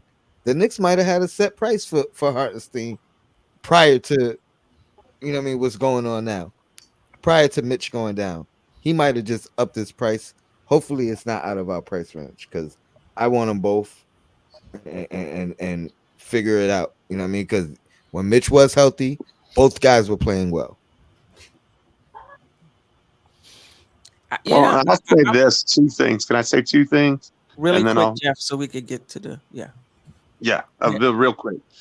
One is that I think that Mitch would get an OG boost too. I think you would see. I think if you would see that perimeter defense, I think you would see an improvement with Mitch as well. But also the number one ability is availability, and Hartenstein is available, and Mitch has not been. So if you have to choose one of the two guys, you have to choose Hartenstein because he's more reliable. yeah, yeah. No doubt about it. If we can keep both, that would be fine. No one has salary cap concerns about keeping both. Like, are you like just say? Would you prefer to keep both centers if that meant you couldn't get a bench player you wanted without going over an apron, the first apron? Is that bench player helping us get that star player? Oh, Oh, I mean, I just feel like the big point I'm trying to make is with the salary cap, you got to make decisions, it wasn't like it was a year or two ago where the only decision you had to make was pay money, pay a penalty. Now the consequences is locking in your roster and losing flexibility about in regards to what you can do. So it's a little different. Contracts and salary cap absolutely have to be a concern. I don't want to say too much because I don't want to be a Mitch basher, but I've said it time and time again. A guy that doesn't score needs to do more I think his defensive anchor status is overrated. I think he needs to get more rebounds. He needs to get more block shots to put up the little defense, putting up the little offense that he does. Like he needs to be at 12, 13 rebounds a game. He needs to be at like 2.5 block shots per game to be giving me 7 points a game. And he needs to be really in defensive player of the year type of kind of conversations, a la Ben Wallace, a la a Tyson Chandler when the Knicks had him and the team was doing great. And don't get me wrong, Mitch was okay, but he wasn't at that kind of caliber. And I mean, you can't shoot 48% from the foul line, be hurt, can't score, can't pass, can't dribble. It's too many can'ts. I can't take it. You know what I mean? I'm hoping he has a good recovery. They start leaking the reports. He's doing great, and you can include him in the trade. Ajay, you spoke already. Tony, you spoke. Mm-hmm. Sorry. I know Yeah. nobody wants to hear that. I know No, I'm that's wilding. fine. I know I'm wilding. I know I'm wilding. Well, What and, I and, will and Shuttle, it's not saying what we don't want to say. it's not. I was gonna say it's not bashing. You stating your opinion. You stating facts, what you see. Somebody. It's not a matter of bashing or not bashing. You know what I mean? It's a open panel, man. If you feel that way, you feel that way. Nick Yak, you're absolutely right. This is what we talked about earlier on in this season. We were like, on this particular team, the way it's constructed, we need Mitchell Robinson. We don't have perimeter defenders. Guys are getting by our wing defenders. You need Mitchell Robinson back there, right? And that's what you saw. Hartenstein without OG, that's what you saw. You saw players getting into the lane. Hartenstein getting in foul trouble, getting laid up on. But Nick Yak, now you have perimeter defenders. So now when you have perimeter defenders, you don't need an elite rim protector. Now, I will say this. If Mitchell Robinson was giving us something on the offensive end and he was an elite rim protector, the Knicks would be better offensively and defensively. But because the drop off is so huge, in my opinion, on the offensive end, I'm not willing to have a little better defense and have the lane clogged for Randall. I wouldn't say clogged. Randall has less space. Brunson has less space because Mitch's guy is sitting right there in the paint. And then also Mitch doesn't move the offense along. Scoring, not being able to score is one thing, but can you move the offense along where you get the ball, you turn to the basket, you can hit a cutter, you can hit an open guy on the wing for three. We're not even getting that on the offensive end. So to me, what we're getting defensively from Mitch is not worth the offensive drop on. And I've been consistent with that for I can't tell you how long, but we didn't know what Hartenstein can do. And now with the injury, we're seeing. So I'm not, what Mitch does, he does well. I'm not taking that away from him. I'm just saying we looking right on offense. What I will say is, and you may be not just you, but we may be 100% right, where there may still be spacing issues with Mitchell Robinson and OG. But the fact of the matter is, we don't know how it will look. You know what I mean? So like we don't know if what the defense. Maybe we number one in defense with OG and Mitch together. We just haven't seen it yet. You know what I mean? Maybe there isn't a spacing issue. Maybe that's is figured out. So that's the only thing that we're judging what we see from Hartenstein, and we're factoring in that it is alongside OG. We haven't got a chance to see Mitchell Robinson with OG and how that would look in any way, whether positively or negatively. So I think it's going to look great on the defensive end. I think it's going to look. No. I mean, I agree great. too. Um, But but it's tough to make that offensively, call without seeing it. You know what I mean? Without like even I would suspect there would be some offensive issues, right? But I can't just put my hat on that without I want to see it first. You know what I mean? I want to be able to see I, it to I be mean, like, I hear what you're saying, Tony, but come on. What OG is not helping Mitch pass the ball. no, OG no, is no. not helping him move the ball. You know what I No, mean? that's not what I'm saying. I'm saying maybe we're so good defensively that it trumps what we would lack offensively. We're You know what I two mean? right And now. say that again. Yeah, no, I know, I I know, mean, I I know. don't think we're But gonna stay two that's what I though. said. Maybe we're one because there's only one more I slot we hear can you. move forward. I hear you. I I hear get you. it. I get I it. hear you. I hear you. My preference is one. I don't want that much money tied up in the center position. I prefer for it to be somewhere else. I prefer it to be Hartenstein, but to Stafford's point, this is up to the Knicks, and Tom Thibodeau loves Mitchell Robinson, and I think they're gonna find a way to bring both of them back, and I think they can't let Hartenstein go because from Tony's just for the injury protection, right? So I think they're going to bring both of them back, and we're going to have a lot of money, more money than I feel comfortable with, tied up I mean in the that's center position. that's my concern as well because honestly, if Hartenstein feels like he deserves more than Mitch Robinson, how do you argue it? You know what I'm saying? How do you really argue it? There is Because no argument. and And that's Jay Williams, we can replace Mitchell Robinson. We that's where the have concern. both of them are replaceable. We can replace iHeart. We can replace Mitchell Robinson, and We every time literally we're doing it right now with we're doing it iHeart, right now, and every and time and, Mitchell and that's Robinson the has went concern, down, we've replaced him. and that's the concern. Come on. I get it. I get being a Mitchell Robinson fan. I get it. But we've replaced him already. Yeah, we talking about how we gonna replace iHeart's production off the bench right now. You know what I mean? Like, do we need a backup center now? Because he's doing such a phenomenal job.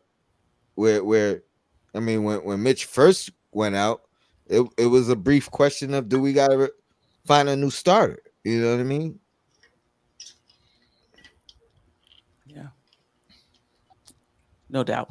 All right, let's move on. We have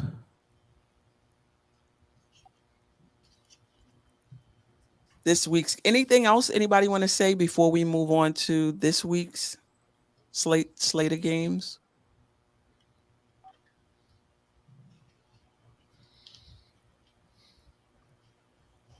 No? All right. So we play Portland, Dallas, and Memphis today, and the Knicks can get on a nice roll here in January. Tuesday is at the Garden. Thursday and Saturday are on the road, so we'll be playing in Dallas and in Memphis. Portland, as of yesterday, 10-25, won their last game, 14th in the Eastern Conference. Did we play them? I think we did play them already. We might be 1-0. I don't know. Somebody could check that. I'm not sure. Dallas, I don't think we did. yeah. Dallas, we played them third. Now they're playing well, 21-15. Kyrie is back. They've won 2 straight, 6th in the Western Conference. I don't know record against. I didn't really check that. And then Saturday we play the Memphis Grizzlies, who just found out that John Morant is out for the rest of um, the season. They're 12-23. They won their last game, 13th in the Western Conference. As far as offensive rating, Portland is 28th, Dallas is 10th, Memphis is 30th. In terms of defensive rating, Portland is 22nd, Dallas is 18th, Memphis was 11th. So other than Dallas, I mean, it's the NBA, right? On any given night, you can lose. Just your thoughts on the upcoming games. I got to take out John Morant. I think like you said, we have a chance to really have a good month and continue what we've been doing for this year. I mean, I don't want to take anybody lightly. I always keep saying I'm doing one game at a time. So I'll start with Portland, and I think you know very winnable game, right? Like we should it shouldn't even be a question. We haven't had any trap games really. And when we did, I think there were circumstances behind that as far as whether it was the back end of a back to back or whatever. But even since that, because that was early in the year, I mean, we've been taking care of business in back to backs. We've been not having really let down games against the teams we're supposed to be. And now we've been having these statement wins. I think the trends continues definitely in Portland. Um, I don't know. You want me to go one by one, or you trying to It's go up to through the you. whole? However you want to Um, go. Just your so thoughts. after that, I think Dallas is a tough one, but I think we got revenge on our mind. I don't think Jalen Brunson has had. I don't think he had a good game in Dallas last year. I think he had the good game at the Garden, but even still, that's the toughest one. That's the toughest one. I think we win that one as well, though. And then the third one, I think is another three-peat. You know what I mean? Undefeated. We trying to surpass the Josh Hart record when we made that trade. We got a couple more to go though. I'm going undefeated. Ooh. Ooh. Anybody else? Any turn? Any? I'll go. Shout out to Chuck D, the Rom Animal. Thanks for Amen. stopping by. Um, Yeah. Shout out to Chuck D. Appreciate you. Strong Island got him wilding. You already know, Chuck.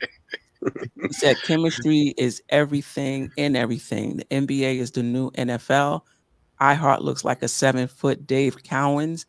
Mitch is a perfect 20-minute backup to that, but he ain't gonna. I guess he ain't gonna. Get traded. He He ain't ain't gonna gonna. get traded. He ain't. He ain't gonna get traded, or he ain't gonna go for that. Um. Yeah, one of them. Appreciate you, Chuck D.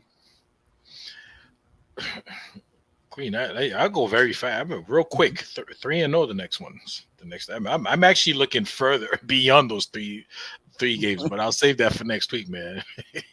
I'm looking at the revenge game in Orlando, like all the dancing and all the dancing and prancing they was doing when they was beating us last time. Ooh, AJ hitting him with the Clyde bars. Oh yeah, oh yeah. We got But yeah, something for that length now. yep. Yeah, but Port actually Memphis might be a trap game because we're gonna go in there thinking John Moran is out, and we're gonna go in there relaxing. But we should be able to to win the next three game, including Dallas. I ain't scared of Dallas. You know, Yeah, I mean, you're gonna probably have OG Luka. on Luca, and somebody gonna have to get Kyrie. Kyrie gonna have to guard Brunson. Oh, that's what that's the other thing. That's a good point. Queen, you putting OG on Luca, and DiVincenzo could do what he can. If not, we with pull Kyrie. Grimes. If not, get Grimes in here or Deuce. I like to see Playing Deuce Deuce guard. get a couple minutes on Kyrie. Yeah, that I should be want that interesting. Dallas game, man. We gave that game away last year. I live not very far from the Metroplex, and Mhm. like everybody I know around here is a Dallas fan, and it was just miserable after we choked that game away. So like it, it's like beat the Boston Celtics levels of I want to win that game. I really really want that one. But That's I probably want a 3-0 week. I think let's get to 7 in a row. Let's put a big time win streak together. Let's keep this train rolling, man. It's fun to see this team play well like they are right now. So let's keep it going. Let's get 3-0 this week. Yeah. Chuck D finished his statement. Yeah, Mitchie ain't gonna go backwards happy and settle for backup to iHeart or anybody on the Knicks. He may want to head to the Pelicans. Yeah, I don't think he'll be happy. I don't think he'll be happy backing up iHeart. I know some think he would be, and I know some feel like he shouldn't. That when he comes back, he should, retain his spot. I just think the team has changed so much. Anyway, I don't want to go back into the whole Mitchell Well, he and Robinson. I Hart are best friends though, so that may True. factor in a little. I mean, they are Good literally point. best Who's friends. that? So if he's going to lose his starting spot, that might be the one player in the league where he'd be like, Yeah. Oh, you said Mitch. okay with it. Yeah, so Yeah. he may not mind because they're such good friends. You know, I would love to see them do a little podcast together. Woo. Yeah. Yeah. Yeah, I'm not gonna go backwards, Steph. I'm gonna let that go. But I think I saw the report that over the next 9 games, the Knicks have their opponents have the lowest winning percentage.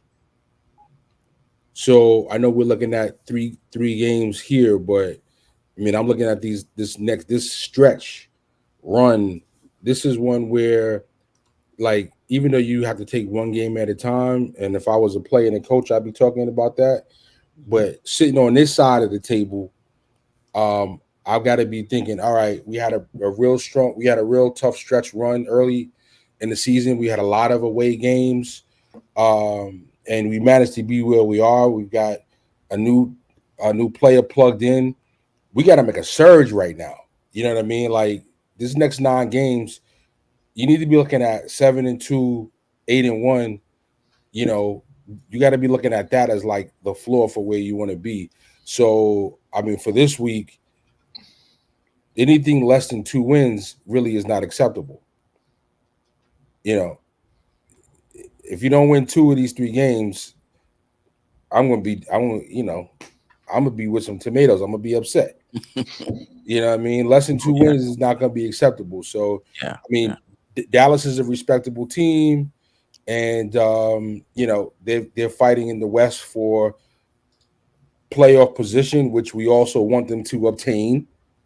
You know what I mean? So we don't need them okey doking like they did last year, because that first round pick is going to fall to a second round pick, or we lose the pick, right? I think we got one more year for it to convey. One more? One more year, I believe. Okay. All right. So we'd like to get it this year, though. Maybe use these 2 picks up, draft, move up, and get a center. But I digress. Um, you know, I'm looking at a 2-1 week. I'm gonna give Dallas a little respect, but no job Morant.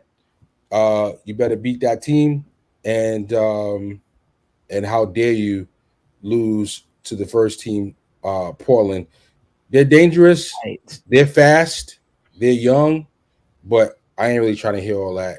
My man Scoot Hempstead, the whole team, but Scoot, you gotta take this L. Don't be mad at me. And we're at home. Yeah, don't be mad at me. So yeah, I'm gonna say a 2-1 week, and I'm gonna give Dallas some grace. They need to win, and I think it's a tough matchup with Luka and Kyrie, because typically, we would need OG to defend one guy, that is so strong at one of those positions, but they have 2 guys that are incredibly strong, and I just don't have a lot of confidence in Dante or Brunson defending one of the other 2 players that OG's not defending against. Mm, yeah, that's fair. Anybody else? For me, 3-0. I think the Knicks is gonna get on that roll. Last Yeah. season, remember they went on that? They had multiple 5-game or more win streaks, if I'm not mistaken. Um, I say the Knicks go 3-0. They beat Dallas on the road. They beat Memphis on the road. I don't even think we've seen the best of the Knicks yet. You know, particularly if that was a crossover game for Grimes McBride. Juice. and McBride, where they feel, real confident, and feel insulted that we're questioning the bench. you That- know, That's the way it feels. Yeah, That's yeah, the way it feels. yeah. Oh, So y'all need a backup point guard? Okay, I'll show I you. got you. You know what I mean? Oh, y'all want to move me next in Right. grind? All Yeah. right, I'll show you. Yeah. For me, though, the one thing that will stand out for me this week is Memphis with Ja Morant being out for the season. Every time I'm playing a team, same thing with Portland, Jeremy Grant, Brogdon. Every time we're playing a team now that I look at as the potential sellers, Mhm. I'm going to see their guys, what their guys are doing against us, and see how they really could be potentially looking as a fit on this team. And I was looking at Ja Morant and his impact on the squad, like they might go on a run. Who knows? Like they could make a push at least for the play-in. But I think now with him out, they might be sellers, and Marcus Smart. yeah, somebody like Marcus Smart could be available, and that could be just the player to provide that playoff strength and savvy that we were talking about earlier, Steph, that you want to have the confidence in, in the playoff season. So, I mean, you find a way to add Marcus Smart to this team. Oh boy. Shuttle. They're gonna be auditioning for us. Yeah, They're players. Well, I was literally that's what I'm talking. Yeah. That's how I'm viewing it. Yep. Now, I agree. Like Marcus DeMar Smart, was when he hit those 3-3-pointers in the Chicago game. I said he's auditioning. he had now Marcus Smart does have 2 more years on his contract, so that probably At makes how much does it How much? say? Yeah. he's at 18.8. So you could deal him straight up for Fournier, but but you got him now for 2 more years. I don't think the Knicks are doing that. and that's what I was actually gonna bring up Smart after everybody went.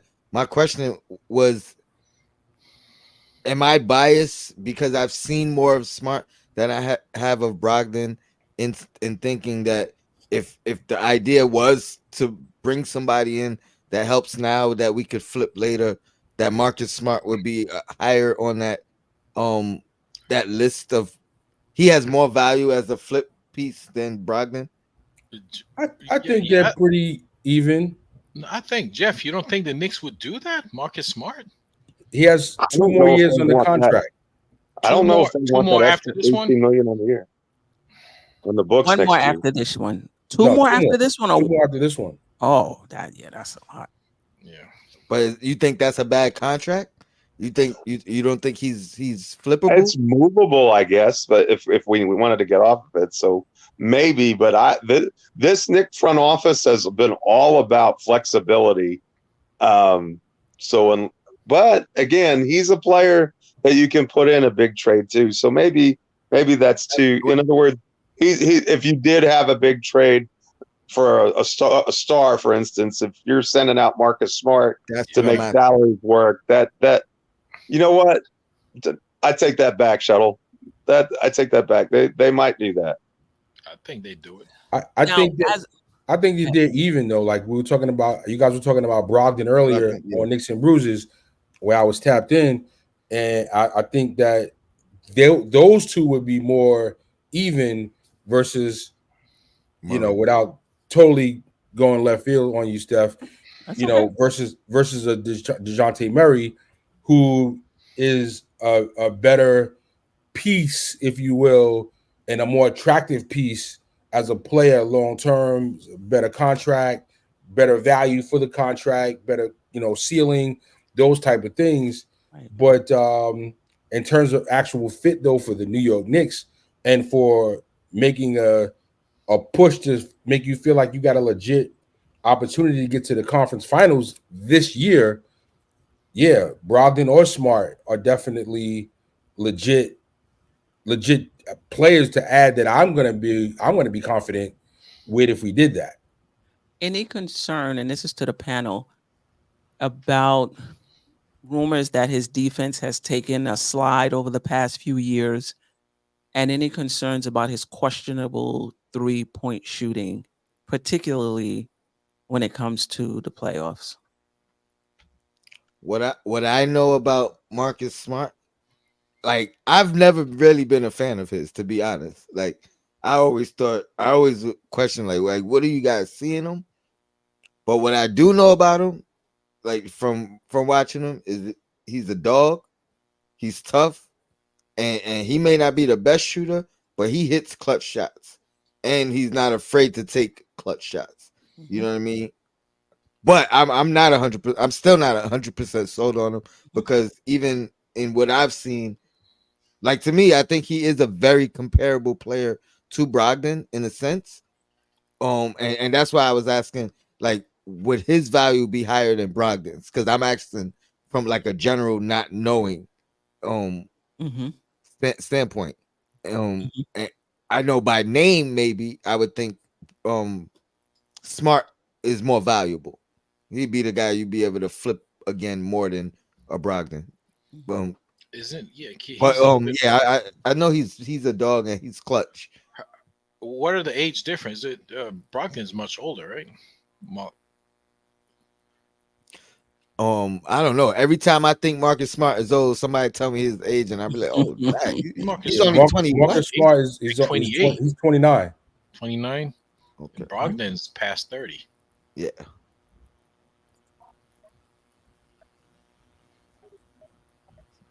that's a good comparison. Yeah, the issue with Marcus Smart to me is just on the offensive end.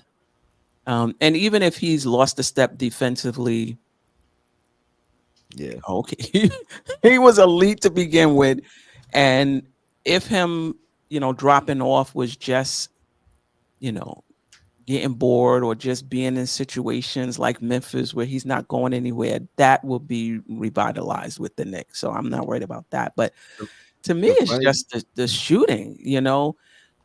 With Boston, there were times they were going 4-on-5 because he wasn't knocking down shots. So that's my issue with he also had moments where he carried the team where Tatum That's didn't know what true. to do with you know what I mean? That's true. He's the guy that I actually always compared Deuce McBride to. I thought like if Deuce was gonna mature and maturate, it would be into the Marcus Smart type player. Yeah. So, some Also too, Steph, though, Mhm. for the Knicks, Marcus Smart is essentially a backup to Brunson, getting 14 minutes a game. You know what I mean? So um he was more of a 35 minutes a game guy, with those things that maybe were concerning you. So I mean, he's certainly not going to shoot a whole lot worse than Deuce, and he's going to definitely give you more confidence in terms of being a man out there and handling his business. And not being scared, and giving kind of like that tough guy that we've been saying that the team needs. Mhm. And I'm not saying we need to do it, we need to go for it, but Right. we talking. Right. And but if I had to pick him or Brogdon, I think I think I would go with Brogdon. I think Brogdon has higher value in a off-season potential trade, and better 3-point shot, more cerebral, and he's only 2 years older. He's 31. Marcus Smart is 29. Mhm. For 2 years, I don't think that's really a big deal at 31. But yeah, so we scouting the players. That's where this started. That's where this started. We just seeing what they doing out there. Who could potentially, you know, be on our radar the next few weeks. Well, let me drop this. Everybody gave their predictions for next week, right? Yep. All right. Let's drop this. Continue the conversation from Knicks and Bruises and give those who haven't weighed in an opportunity. Brogdon or Murray. And both of them would have, I see Murray starting. I see Brogdon coming off the bench, but who knows when they get here what Thibodeau would do. Any thoughts on which one you prefer and why? Ajay, then Jeff, Tony, and DJ. It's a tough one. That's why they pay you the big bucks. That's why you the villain. Oh boy, Brogdon or DeJounte Murray. And if you bring either one in, who's starting or who coming off the bench? Well, if we bring in Brogdon, he's coming off the bench. I would put him with the bench unit, not because he's not a better player, not because DiVincenzo is better, but I wouldn't change that starting lineup nucleus for him. Mm-hmm. But if I do bring DeJounte Murray, I would actually stick him in the starting lineup because he's less of a scorer than Brogdon is, and we could take that DiVincenzo scoring and send it to the bench where we need it more, because we have a lot of scoring in the starting lineup. So I wouldn't, and it's not like DeJounte Murray can't score anyway. He's a good defensive player, so we kind of need a little bit of both. So if I had to pick between one of them, I would probably,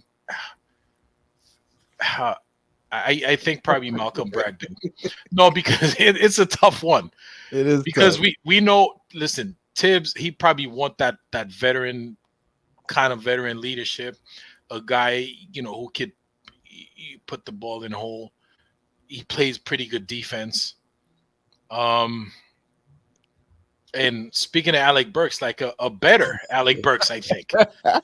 So I probably would. I think Brogdon would be better for this team at this point. It's very close, but I think he's got a slight edge. Calvinist makes a very good point, because one of the things we were talking about on Knicks and Bruises was the fit and having another player in that starting unit who needed the ball.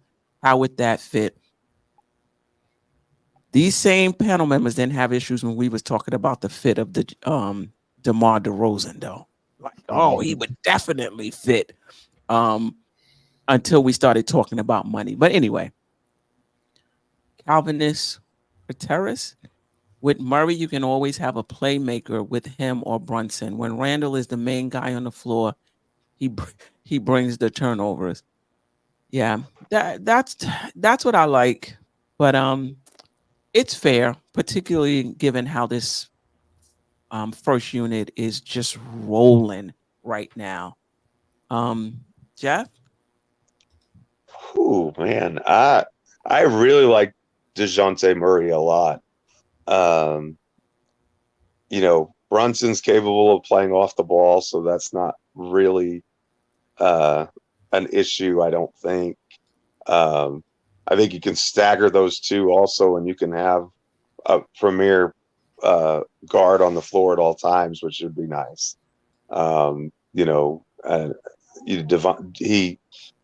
You could have Murray and DiVincenzo play together in the second unit with those staggered units, and I think that would be really good.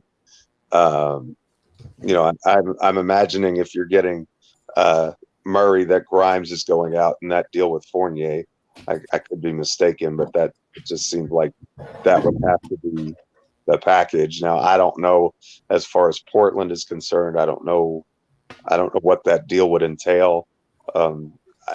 Does Fournier and a couple of those protected picks get it done? If that's the case, then that's attractive to me. But I don't know. I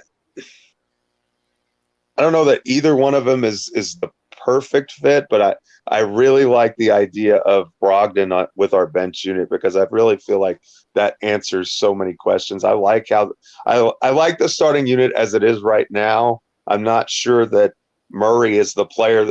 I like Murray as a player more than I like Brogdon as a player, but in terms of fit for this team, I like the way that Brogdon plugs into the what we currently have better than how I like Murray's fit. I don't know if that makes any sense or not, Mhm. but that's just kind of how I see it. I think Murray's probably the better player, probably more expensive too in terms of what you'd have to give up. I think Brogdon is the exact type of player our second unit needs right now. Like he would bring that consistency, and then we could see him lose the Sixth Man of the Year award to Emmanuel Quickly. Oh no, quick starting now. Never Quickly mind. starting Starting. now. Oh man, Yeah, this is we'll tough see. still, Queen. It's still, yeah, it's I'm still. with Jeff. I feel like I like Murray better as a player. I feel like he is the higher risk and the higher reward, right? The risk because of we spoke about it earlier, the minute distribution and things of that nature, and who is more likely to have a problem with the distribution of minutes, and how does that reflect on the team as a whole? So if you want to minimize the risk, obviously I think you go with Brogdon. You put him in the second unit. He doesn't affect anything that we've been doing. Mhm. Um, and I think he could fit in seamlessly. And it's less adjusting for Tibbs, period, which I Mhm. don't think Tibbs is great at. I think you give Tibbs his guys, and he could be the best coach in the world. If you give him guys with maybe even superior talent, but don't fit his mold, you know what I mean? It could be a struggle for him. You don't think So Murray is a Tibbs type guy? I no, I do. I do. I definitely do. I think the problem would be more with the distribution of minutes. Okay. And how do you get this guy 30 minutes and Brunson? You know what I mean? But Yeah. if Murray is buying in and he's like, yo, I just want to do whatever it takes to win, but yeah, I don't mind being here. That changes everything. You know what I mean? Because now if he could get most of his minutes with the second unit, I think he fits in better than Brogdon with the second unit as far as pushing the pace. You know what I mean? Which our second unit likes to run. Um, I don't know. I just think I would start him like we did with RJ. Start him, oh, take yeah, him yeah. out early, put him in with the second unit But that would be because thrive time with that second unit for him. You know what I yeah, mean? because he's really good with the ball in his hands, and the ball is not in his hands as much. Obviously, playing in Atlanta, and it's going to be similar in New York, unless again you give him a lot of minutes with that second unit. And I think Brunson's even more dangerous off the catch and shoot than he is. You know what I mean? Like so, if you could put the ball in Murray's hand and he could create for Brunson, and that kind of just not throughout the game, but periodically. You know what I mean? Put Brunson in a catch and shoot role. I think his numbers get even better. Jewel makes a good point. The only reason DeJounte Murray is in the equation with us is because of Tibbs. Tibbs is demanding it. If it were up to Leon, he'd wait on Spider and not deal with the entire clutch slash pull situation. You might be right. You might be right. Well, for me, I think staggered is what we talked about, staggering the players in the positions. I mean, it's for me, it's Murray over Brogdon. Uh, I like Brogdon. Brogdon is very, very solid. And if Brogdon is the consolation prize, like I'm happy. You know what I mean? But I'm definitely gonna take Murray. I just feel like he's a little bit more dynamic offensively with the ball than Brogdon is. And like to your point, Tony, like he can set up Brunson and other players. But even though I imagine for him, he feels like he needs to be a starter here. Uh, I'm seeing Grimes being dealt in that trade to give them someone young, whatever. So that means the Grimes minutes open up, and some of Deuce's minutes open up. And even if I'm bringing Murray off the bench, like, listen, you're gonna be our sixth man. You're gonna get started minutes, and kind of what more would quickly average last year, and the idea that you can sit Brunson and play Murray and Dante, you can play Brunson and Murray together. So I'm using that as a 3 guard lineup. Deuce is out of the rotation basically, unless we really truly need him for something. And I'm running the 3 guard lineup, and they're gonna get all of those, 144 minutes, and it's going to be split up mostly evenly. And yeah, so I would want to start him, but if he came off the bench, I think it could rock, and I don't see why it couldn't work. I mean, definitely the DeJounte Murray from San Antonio wouldn't work because he was not shooting the three, right? He was definitely much more of a slasher. Um, I'm not gonna. I think he's right in line. Like he's not a juggernaut. He's not shooting over 48%. I think he's shooting what 38%, which is on average or a little above average For Murray for 3 yeah this for year, guard. I think Yeah, it's 37. 37. Okay. He takes 6 a game, so it's not like he's taking 2 or 3 a game. He takes 6 a game, and he takes about half off the dribble and half off the catch. Um, he's not a sniper the way Devo is right now, shooting what 45% or something like that. Yeah, He could just he he's does almost, more he's almost things. 44 for the season. He's crazy. He's Yeah, wild. yeah. He's like a sniper. He just does more things. He can handle the ball. Brunson can play, off ball. He can run that second unit. There's so many things that we would be able to do with him, and he can play off ball too. He's playing off ball now.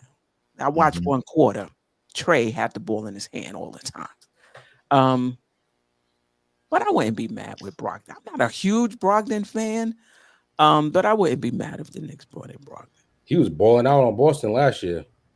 Yeah, Yeah, you no, was he you was was. high you was high on him either last year or the year For the before. year before? Queen. Okay. Yeah, Yeah. Wow. He was one of those. 6 men Um, last year. Yeah. Listen, I'm not. I'm not and like you always say, Queen, opinions can change yeah. with Yeah. more information Hey, and Yeah. Y'all know circumstances. my condition. Don't tell me what I said about Brogdon a year or two ago. I still want that shirt, Queen. tell him, Yeah, I'm tell him, gonna actually get it. don't waste your time keeping receipts, Queen. Whatever I said last week, don't matter That's now. what I said last week. This is what I'm saying this week. Oh boy. Oh, if only I, that I works have, in relationships. I have, I have a quick question for the panel. We haven't even mentioned Precious Achiuwa once. Mm. What are your thoughts on him being on the team? Does he have a chance of making it, or like do you see Tibbs giving him a shot, like a real shot? I think he'll have his opportunities, just like almost everybody gets their opportunities. I think he's above where some of our younger guys were in years past. You know what I mean? Like in his shot, and the fact that I mean, essentially, we chose him over Taj with all the history. You know what I mean? Like I think he'll get his opportunities, but it's not gonna be the how it's gonna be a short leash. You know what I mean? As soon as and if he's playing the four, you know what I mean? Like yeah, one mistake, one run from the other team is back to Randall. Same thing with Deuce. He's gonna get his opportunities, but as soon as the games start looking shaky, it don't even gotta be Deuce playing bad. Deuce could be playing well. Let the score reflect differently. It's he going right back to Brunson. You know what I mean? But I think he'll get his opportunities, and I think he'll get a shot playing alongside OG at times, just to kind of ease things up for both of them. Yeah. Anybody else? Yeah, Precious is he's not been incredible, but he hasn't been a liability either. So hopefully we can get another center in here before this trade deadline, and we can play him at his proper position, and he can get just his 12 to 14 minutes a game at backup power forward. He won't have a lot to be demanded of him, and not be asked a lot, and he could just come in there and play that hard nosed defense, make the hustle plays, get some fast break baskets. Then, but so far I got no problems with him. Yeah.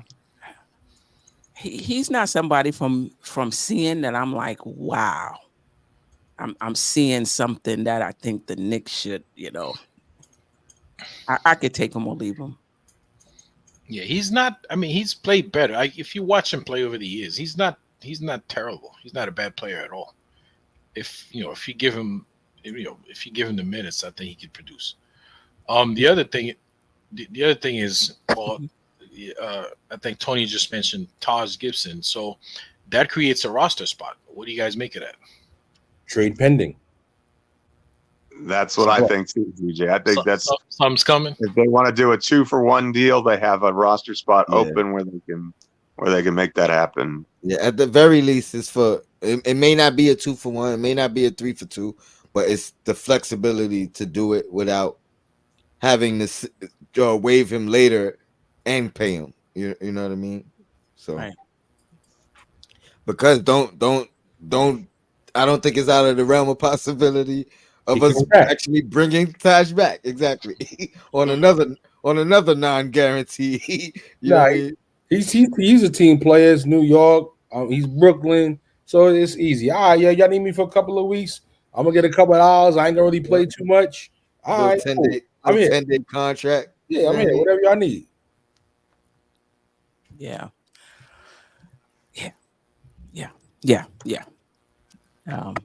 We'll see. Before it's all said and done, if we can get a cheap center here on the back end, somebody to run that second unit, and another ball creator. I mean, somebody who can create. I'm good. I'm good. Yeah, and shout to Apollo. He made a good point. We were talking about Brogdon versus Murray. You shared his comments. That is a valid point. Getting him would definitely cost less. DeRozan, right? Like how DeRozan would cost less than Murray. Same thing. It'd probably be a similar type of get where you're not giving up more than one first round pick to make that deal happen. Right. I mean, for those who are talking about DiVincenzo in the starting lineup, I'm with you. I like him in the starting lineup. He's playing well, but the question has to be asked: is this a championship ceiling team? To me, that's the question.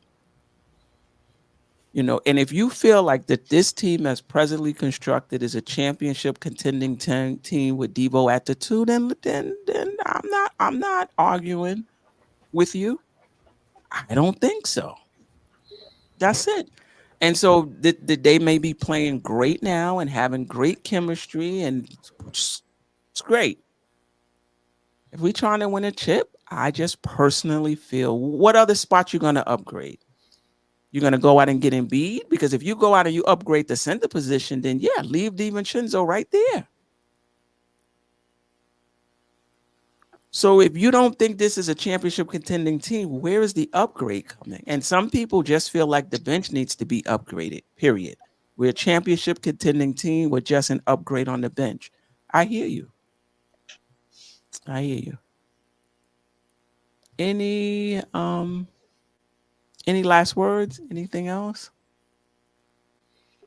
Feels good to be back on our regular schedule. I mean, you've been consistent on the Monday, but it feels good to be back on the back-to-back with you.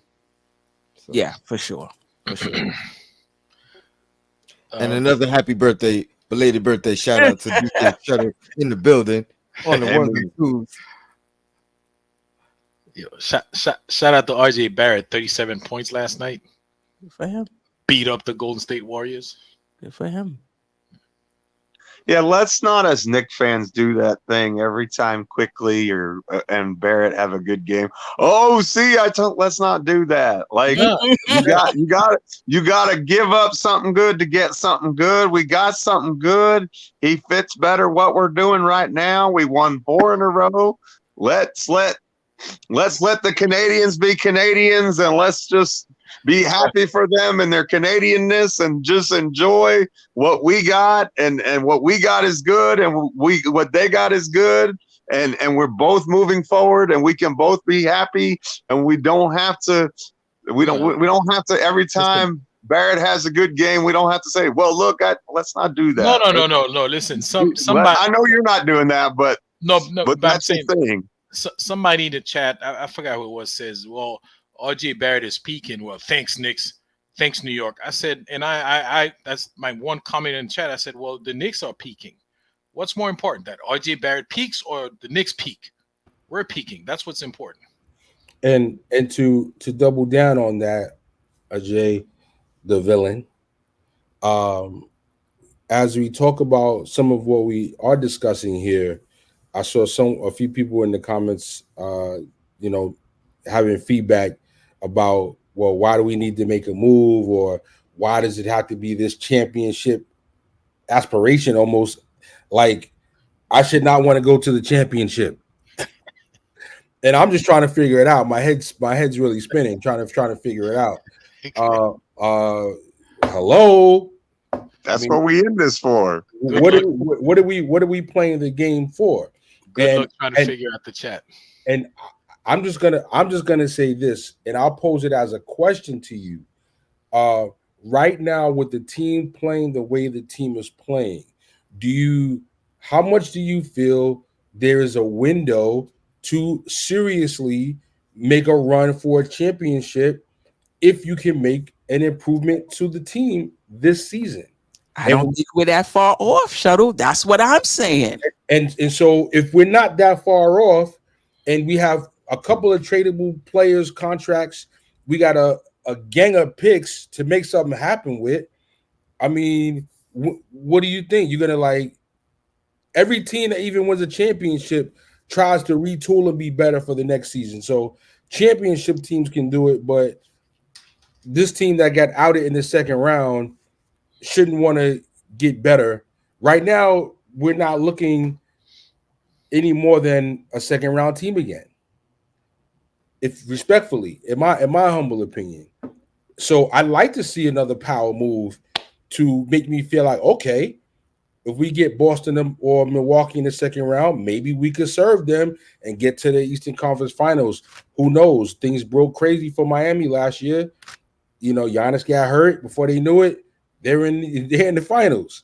So, I think with a little addition to the team, backup center and point guard, I think we could be setting ourselves up for a real deep run in the playoffs. So, I mean, you guys got to ask yourselves, like, is this the year to say, you know what? I'm putting my chips all in, as they say in poker. Yeah. I mean, the question is, how far away do you think the Knicks are? If you think the Knicks are years and years away, then I understand not wanting to make any more changes. Stick with this team. Let this starting unit grow. But the question is, do you think it's going to grow into a championship contending team if you leave it the way it is? And if you do, that's totally fine. But the only reason it's going to take 2 and 3 and 4 years is because it takes 2 and 3 and 4 years to get the players in. That's the only reason why it's going to take so long. If you could get those players in 1 year, you could be a championship contender this year or next year. I just feel like at least one more move is coming by the deadline. I think they're gonna. I think they're seriously looking at something else coming down the pipe, and I think that, as DJ Shuttle said, with not fully guaranteeing Taj's contract, they're keeping that roster spot open for a reason, and so I think I think that they see the same things we do. We thought that Leon was just taking a nap back there, but he showed that he definitely has a pulse. And quiet money's not wrong, because look, now's the time to make a move, because guess what? Randall and Brunson and Hartenstein are on some of the best value contracts in the league right now. That doesn't stay that way forever. You get in 2 years from now, Brunson going to get paid, and he going to get paid a bunch. Randall, if he has another All NBA, and he's well on his way, by the way, if he has a third All NBA season, you don't think he's going to get paid? I don't think he's coming back for 28 million. Do you? I mean, so down the road, those guys are going to get paid, and I have no problem with being a luxury tax team if we're a championship contender. Correct. Right? I just don't want to be paying luxury tax if we're, topping out at a second round playoff exit, like Shuttle was saying. That I don't think that's wise use of assets if you're spending your you're spending luxury tax money and limiting your future moves if you're not, if you don't have a window. But I think the window is open, but we've got to make a move or two to make that happen. And it's not necessarily, maybe it is I'm just using this as an example. Maybe it is a Malcolm Brogdon and a Andre Drummond or combination or something like that. That just, again, pieces that fit what we have, and everything gels and everything goes together and allows us to maximize what we have in Randall and Brunson, and have a lineup that doesn't have any weaknesses in it, 1 through 9. Right. And you also, Jeff, when you creating your championship team, it's not in a vacuum. You got to look at the other teams you're going to be competing against. So when you're putting your team together, you have to ask yourself, can this team beat Milwaukee? Can this team beat Philly? Can this team beat Boston? Or what would it take to beat those teams? That's what you have to be asking yourself. And shout out to Jay Williams. And I know there's a lot of other Knicks fans who feel this way, because I've seen this comment before, that you have to wait for other teams to get worse. And I disagree. I don't think you sit there and wait for Embiid to be on the downside of his career, or you wait for Jason Tatum and Brown to. Those guys are young. They're going to be around for a really, really long time. So and guess what? Even if they do fall off, somebody else going to take their place. Paolo Banchero is going to come into his own and become a star in Orlando. Or, I know he got hurt tonight, but maybe it's Tyrese Halliburton in Indiana that, in 2 years are ready to it's not just, you can't just wait for teams to get worse. It's about you improving and improving and improving to the point where you're finally ready to make that step. You can't just say, well, because there's always going to be that next team up. We need to be that next team up. I haven't seen a Knicks championship team in my lifetime. That's far too long. I'm ready to see them win before I die. I want them to win much sooner than that, hopefully. Let's get it now while we can. While we've got these players on good deals, this is a perfect time to make moves, to be active, because we have flexibility. We have the picks. We have a good roster. We just need some upgrades. We need to do some things on the margins to take that next step for sure. But let's take the step. Two things you mentioned that I think are critical. One, you have Jalen Brunson and Julius Randle, right, as the centerpieces of your championship contending team. Two, you have the flexibility. Once those guys sign max contracts, it's going to be really hard for you to upgrade your team. Right now, they're not on maxes. This is the time. Get in players if you can while they're on these cheap contracts. Improve your team. Once they sign, then you can sign them to their maxes, but you already got the good players in the door. So timing is critical. Timing is critical right now. So Can we shift like, real quick? Yeah. You mentioned Tyrese Halliburton, and I checked. I just realized they were playing tonight with they were playing the Celtics, so they beat the Celtics. So right now in the standings, you have 5 teams with the same Tied. record, tied Wow.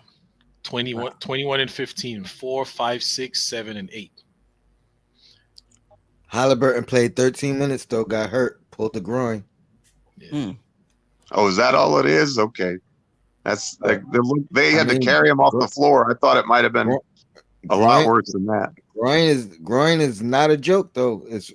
No, It's but reoccurring. it's not a You know torn what I mean? ACL or No, an no, no, Achilles, for busted sure. Achilles or But something like the that. timeline is never the same for everybody. That's what Yeah. I mean. Like, Right. and you may come back a week. It's And, nagging. It yeah, keeps coming back. exactly. Injuries. Right. The only thing is time that heals that. Yeah.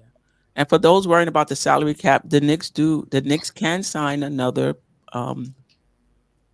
star player or a higher salary player. They can do that right now, and you could go over the cap to sign OG. You can go over the cap to sign Julius Randle and and um and Jalen Brunson. So yes, the Knicks have the money to do that. To get a Murray, to get a DeMar DeRozan, to get whoever. The Knicks can do it. Yeah. All right. Anything else before we get out of here? Shout out to the chat. I appreciate you. We have 223 listening right now. I don't have it up, so hopefully we have at least 200 likes. If you haven't, Nope. We had 135, so y'all need to hit that like button on your way out. We can get it to 200 before we get out on the way out of here. And yeah, y'all need to get on that NBA website and vote for the Knicks for the All-Star game. Yeah, That's Yeah. ridiculous. I saw that All-Star voting. How is Jalen Brunson and Julius Randle not? We New York, we're supposed to be the biggest fan base. We carry everywhere, but we can't vote for our guys to get in the All-Star game. that's Come crazy. on, guys. Get online and vote. It doesn't take long. I mean, do it every day. I voted a few times. Queen, Yeah, I vote every day. Queen, I know. Before I get out of here, you're gonna mention all the NBK shows, but Tony Crow, man, that Losers Lounge show, man. Oh my God, that show is awesome. I That appreciate is that is hilarious.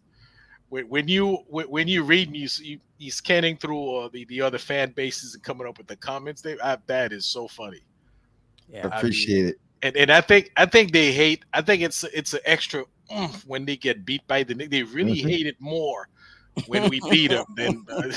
Yeah, it's always sorry this, clown that. I know. You know, I'm like, obviously, y'all It's- not watching what we doing against. You know what I mean? Right. It's New Year, New Knicks. Yeah, New that's- Year, that's- New Knicks. There we go. That's what I'm that's a talking great about. show. Great show. we didn't. Yeah, definitely. We didn't get a chance to talk about it. I think we talked about it on the weekly show. For those that don't know, I have my own channel, Dope Soul Sports and Knicks Talk. So be sure to subscribe. We do a weekly show, usually every Thursday, but because the Knicks have a slated game on Thursdays, a lot of games on Thursday, we're moving to Friday. But one of the things we talked about is whether or not Randall and Brunson, with the proper players around them, can lead this team to a championship. And most, if not everyone, said yes. And so for those in the chat who's saying who's the star, I think a lot of us here are working under the belief that we can get it done with those two guys, depending on who we have around them. And one of the reasons why I'm pushing for Murray is because I feel like Randall and Brunson, that duo is not on the level of a Giannis or Dame. And so their number 3 and their number 4 has to be maybe a bit better than Giannis and Dame's number 3 and number 4. And I think that may be why I'm pushing for talent over fit. And I'm just hoping that Murray could fit. You know what I mean? I do hear what people are saying that he might not, but that talent, I feel like our duo needs that. influx of talent as their number 3, maybe more so than another one. And somebody asked me in the chat, do I feel that? I do feel that. I do believe Brunson and Randall, the way they're playing now, meaning that this is how they play in the playoffs, right? That this is what we're assuming, that they're going to play like this in the playoffs. That if they're playing like this, if you get the proper team around them, yes, I think that this duo can get you to the championship, but you got to put the pieces behind them, around them. They got to be a little stronger. Yeah, that's what I believe. Shout out to ESPN too for showing your boy Randall a little love with the one-on-one interview and all that. Yeah, I didn't get a chance to catch that, so I'm definitely. It's classic, and it's worth having a conversation about, Queen, on or off The air. interview. Yeah. I didn't see it yet. Just the fact that it was had. I mean, that's positive airtime, and it wasn't a little 2-3 minute thing. It was a full 50. It was a full 15-minute, 16-minute in-depth one-on-one with him. So great perspective, and it got you a chance to see a little bit more into the mind of Randall. And these Knicks players don't typically do a lot of interviews and airtime and stuff that's not completely controlled by the network. So it was rare to get, and I think it was definitely worth a watch. Now, it wasn't somebody else's podcast, so I kind of don't want to big up the other networks and all that. Shout out to my man Eru. You know what I mean? But he might bust or he might come right in. I want to protect like the my Kool-Aid commercial from back in the day. Protect my neck. Speaking of which, I gotta figure out how to clip that joint. That was funny. So yes, the channel has been demonetized. Let me just put this up on our way out the door. The channel has been demonetized. So if you wanted to send a super chat and you can't, send through Cash App, send through PayPal.me. Those who were members, you may have noticed that the $5 haven't been coming out of your bank account over the past few months.